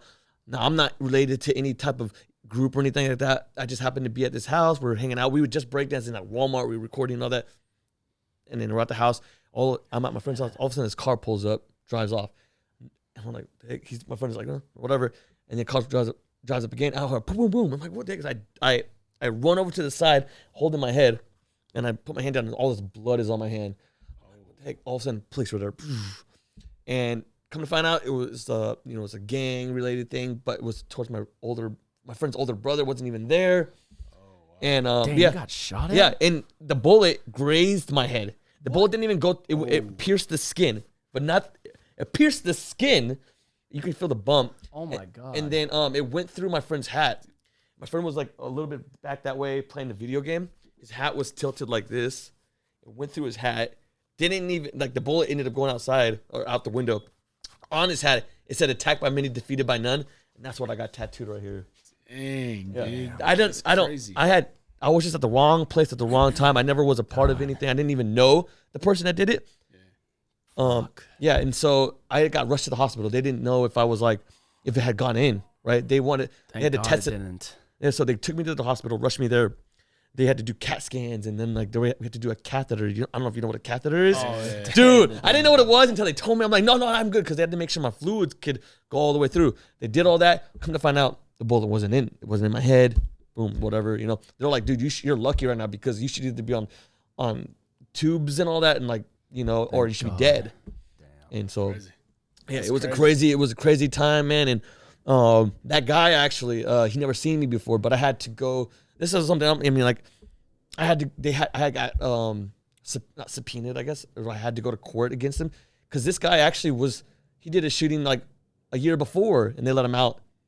Wow. Yeah, and so he was the same age as me, right? And I'd never seen him in my life, and so then it was like it was months and months until finally his court date, right? I had to go there testify. I go in there, I finally see him, and he's thinking like, damn, I shot this guy, and he's here today to testify against me, I told him I didn't know who he was. I didn't even know anything about what had happened. I'm just telling you, because his family's there too, but he was in a gang and all that, and he ended up getting 80 years because there was 8 people in the house. And 10 so, years per person. Yeah, that's per person. It's like 10, and he was 8 life sentences. He was 20 years old. We were like 20.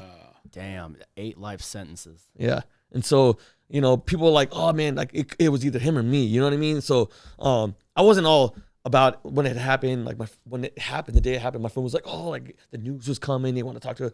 I don't even want to be part of that. I don't want to be seen at all about that. It was just a crazy part. I ended up moving out of there, but still good friends with him. Is he still in jail? Yeah, he's still there, man. That's crazy.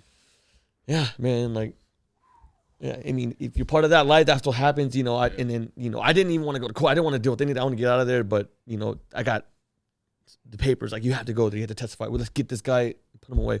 But that's the story, man. That's wild. Yeah. Hey, God had a plan for you, man. Yeah. I mean, right? Like, that was before Romeo was born. It was all like. It's like French Montana when he got shot in the head. One part of the song Sanctuary, he said, headshot didn't die. God got a plan for you. Yep. Yeah. Yeah. Crazy story. But now we're here today on this podcast, man. I've been through a lot of stuff. And, one of my highlights was that Summer Jam. Yeah. That Summer Jam was just like, it was a blessing, man. It was cool. Like, sometimes you wish, if there was a moment I could ever go back in time, I go back to that time right there. Yeah. Like, it was so simple. Yeah, and it was crazy because when you called me, I don't know how long until the Summer Jam was about to happen. And maybe it was a couple weeks. Was it a month? Like, I think it might have been week of. I think it was months prior, because like it was that contest, right? They wanted to get them a winner, and I don't know. It might have been a couple months prior. So when you won it, it was still months away. That Summer Jam was in. That Summer Jam was in July. Went on sale. What? That Summer Jam was in July. Are you sure? I think it was June 6th. Oh shit, that's right. It was God damn. So I think, I'm just. I remember so one I think summer. Yeah, June. No, wait, no. See, they keep on looking. It's June 6th and June 7th. Yeah, old school and new school. So I think it was a couple months prior. I think it was like April when the tickets went on sale. Yeah. April or May. So then I think it was like 2 months prior. Like, then I was waiting to get that call. Hey, your tickets are ready to be picked up. Yeah, they don't send them out until like that month, I think. See, the thing when I went there, they had like this whole thing. They had me signing things. They had me like, dude, I met with like a couple different people, and they were just going over the rundown of what to expect. Yeah. But I mean, dude, that's a big deal. I mean, like you said, you can't buy that. Yeah. And then How many people have this right here still? Like this? I Do still you have got yours? mine. I still have mine. Where's it at? It's in my room. I have and a then Adam box. still has the Kendrick Lamar autographed CD. Like, we might be the only people that still have these. Like these I are got pretty one. rare. Like you can't just. This is one of the things I miss about the Summer Jam. I miss the J palm tree and that. These were the, see, these logos were the shit back in the Yeah, day. this is like But then so they Summer try to- Jam right there. Look at that. They tried to pull that one at the Tacoma Dome. That just failed. The one with the YG was supposed to headline it. YG, Miguel, City Girls. Who that else? lineup What was it? whack except for YG. Yeah, Fontaine, something. The baby. Artisan I- Fontaine. I like the excitement of it's Summer Jams this year. Summer Jams coming up. We're about to find out the lineup. They do like one artist a week or day or something like that. That was the exciting. I love that time.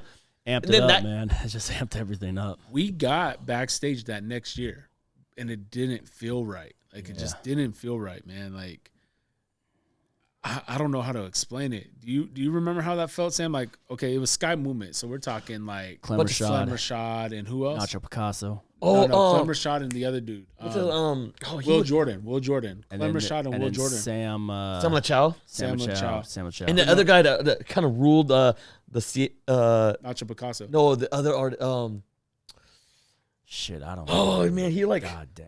I don't fucking remember. I know, I'm gonna say it right here.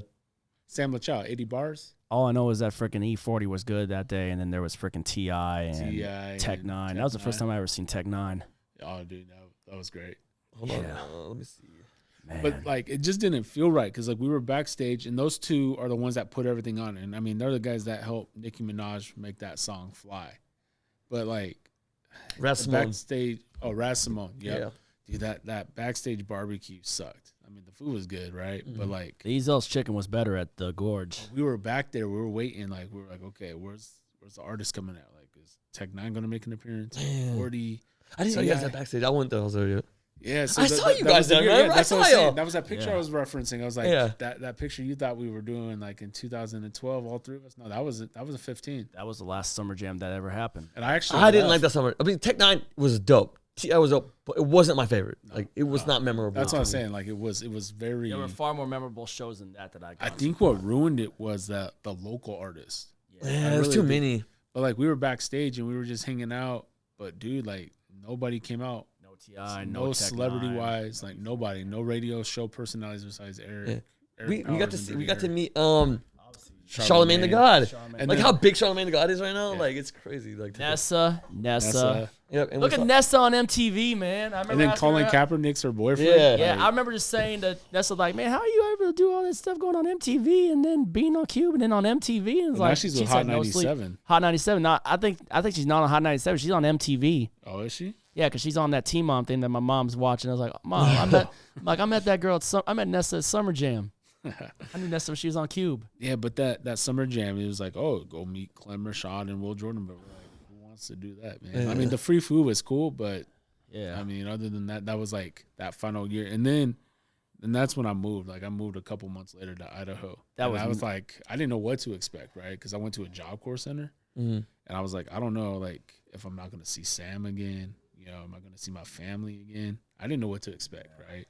But yeah, man, here we are, all three of us again, and Yeah. Back. yeah. So And you guys did a full 2-hour podcast. I mean, how was this podcast? Like, how do you feel? Like, Great. It's a great It's cool. format. It's a Yeah. great format. You got the setups. You got everything. You got the tech that I can't even afford. I mean, got the lighting in here. You You know, I got got the the lighting lighting on correct. Yo, let me tell you about cameras and stuff a little bit. Like, if the lighting ain't correct, you could have the best camera, but the lighting ain't correct, it ain't gonna look good. Yep.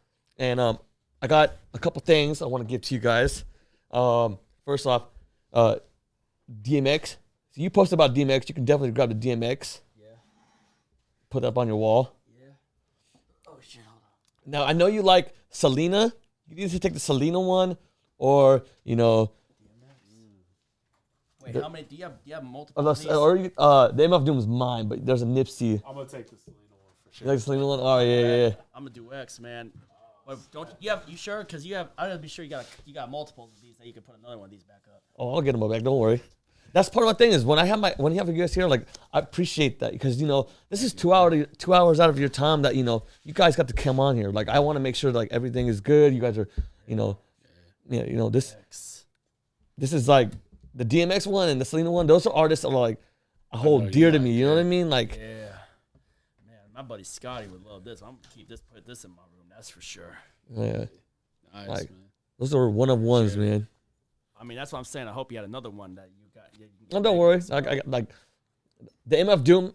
Like that's one of my favorite ones. You guys gotta listen to Cutthroat Mode. You ever heard of Cutthroat Mode? I'm gonna put you guys on real quick right now. We're gonna listen to some. Got a little bit more time. Hell yeah. Let me show you. So Cutthroat Mode is I'm stepping on the cord. is they're artists that are Polynesian. Okay. And so Polynesians Is that have. those dudes that were on your podcast before? Oh no! So this is my boy Jo. Okay. Jo was right here, and his cousin Sauce, but they're Polynesian as well. And they're in Hawaii now. But originally Jo's from Tacoma. Okay. Super, dude. He is so musically talented. Yeah. Crazy. But let me show you Cutthroat Mode. This is one song. This is crazy. It's sad about one of the guys actually passed away. He got shot. He got shot in L.A. or whatever. But yeah, a lot of artists are like Yeah, taken before their prime, man. That's the fucked up part about it, man. So this is called No Tomorrow, and yeah, we played. Let's see. Listen to this, man. I'm putting you guys on some Polynesian hip hop. Telling you, these guys are good, man.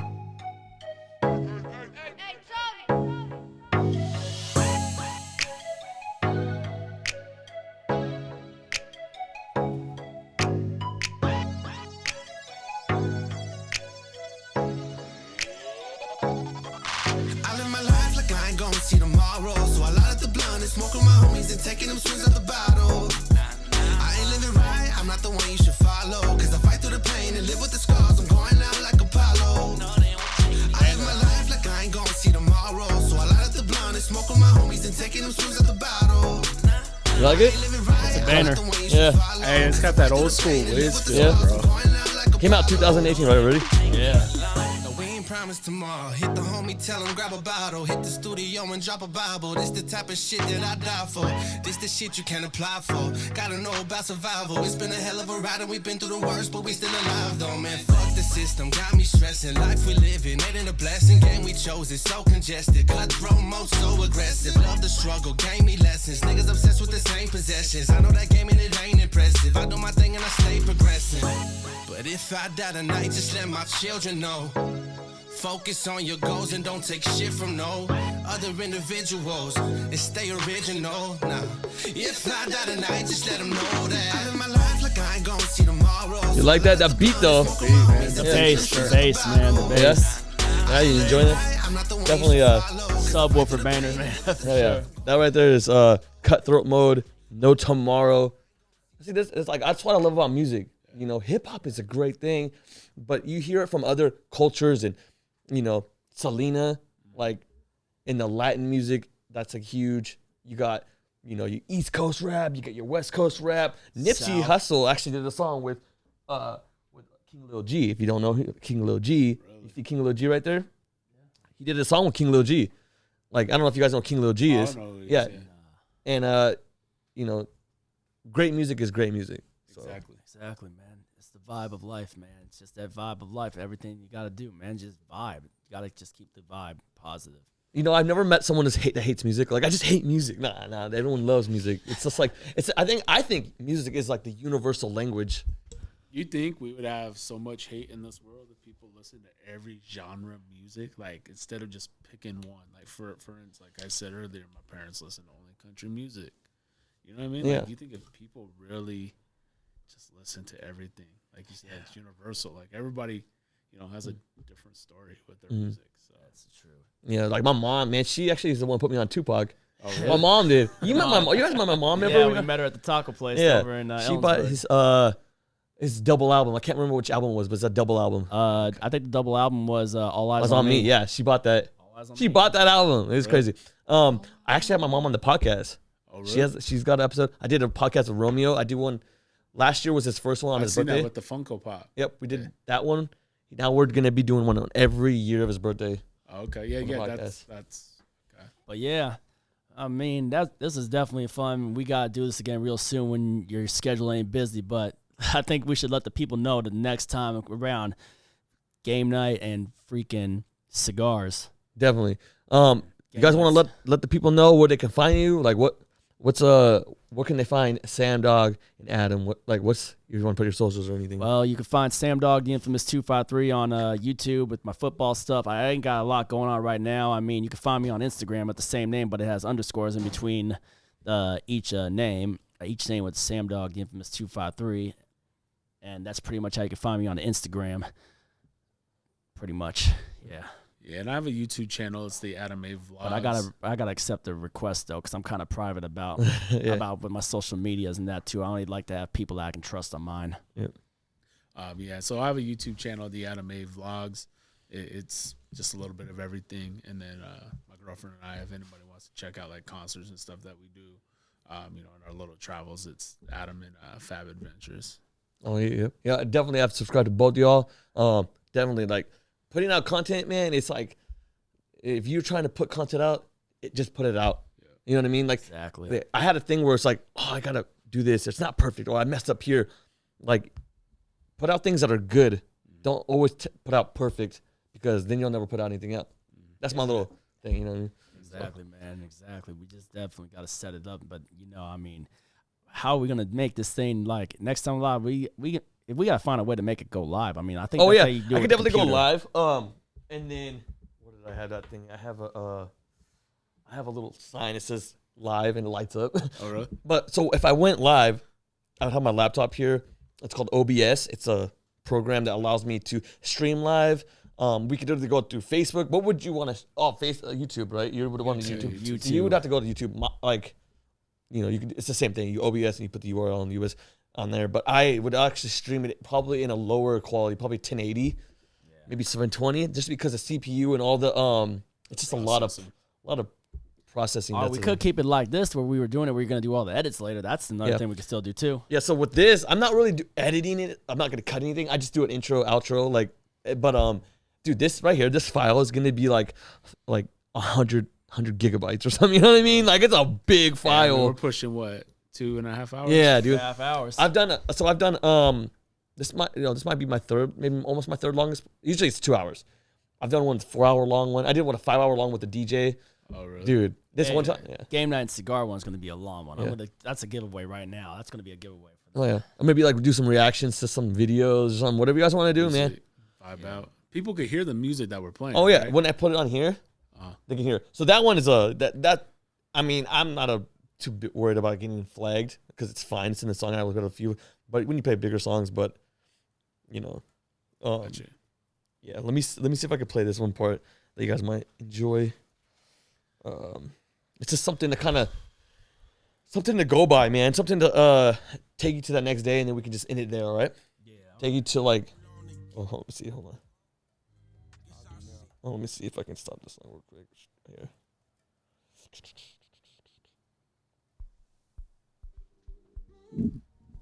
Ready?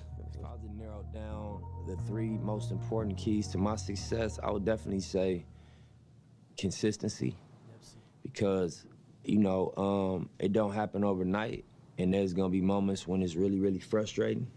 And there's going to be moments when it's really, really inspiring and empowering. And if you get too high off the highs and too low off the lows, you're gonna take yourself on a ride that's very, very uncomfortable. I think it's just about being committed to the work, appreciating it, when it's good and not stressing too bad when it's bad, just appreciating the work and staying focused on showing up every day. The second key to my success, I would say, to master your craft and just offer a next level product, whether it's clothing, music, concerts, performances, just understanding how important it is to really have a high quality product and consistently get better. And the third key. Oh shit! I gotta continue. Sorry. My success, I would be is loyalty to the team. You know what I mean? Sometimes the game tests your loyalty by presenting an opportunity that looks like it's more beneficial to just go against the team or go left onto some rogue shit.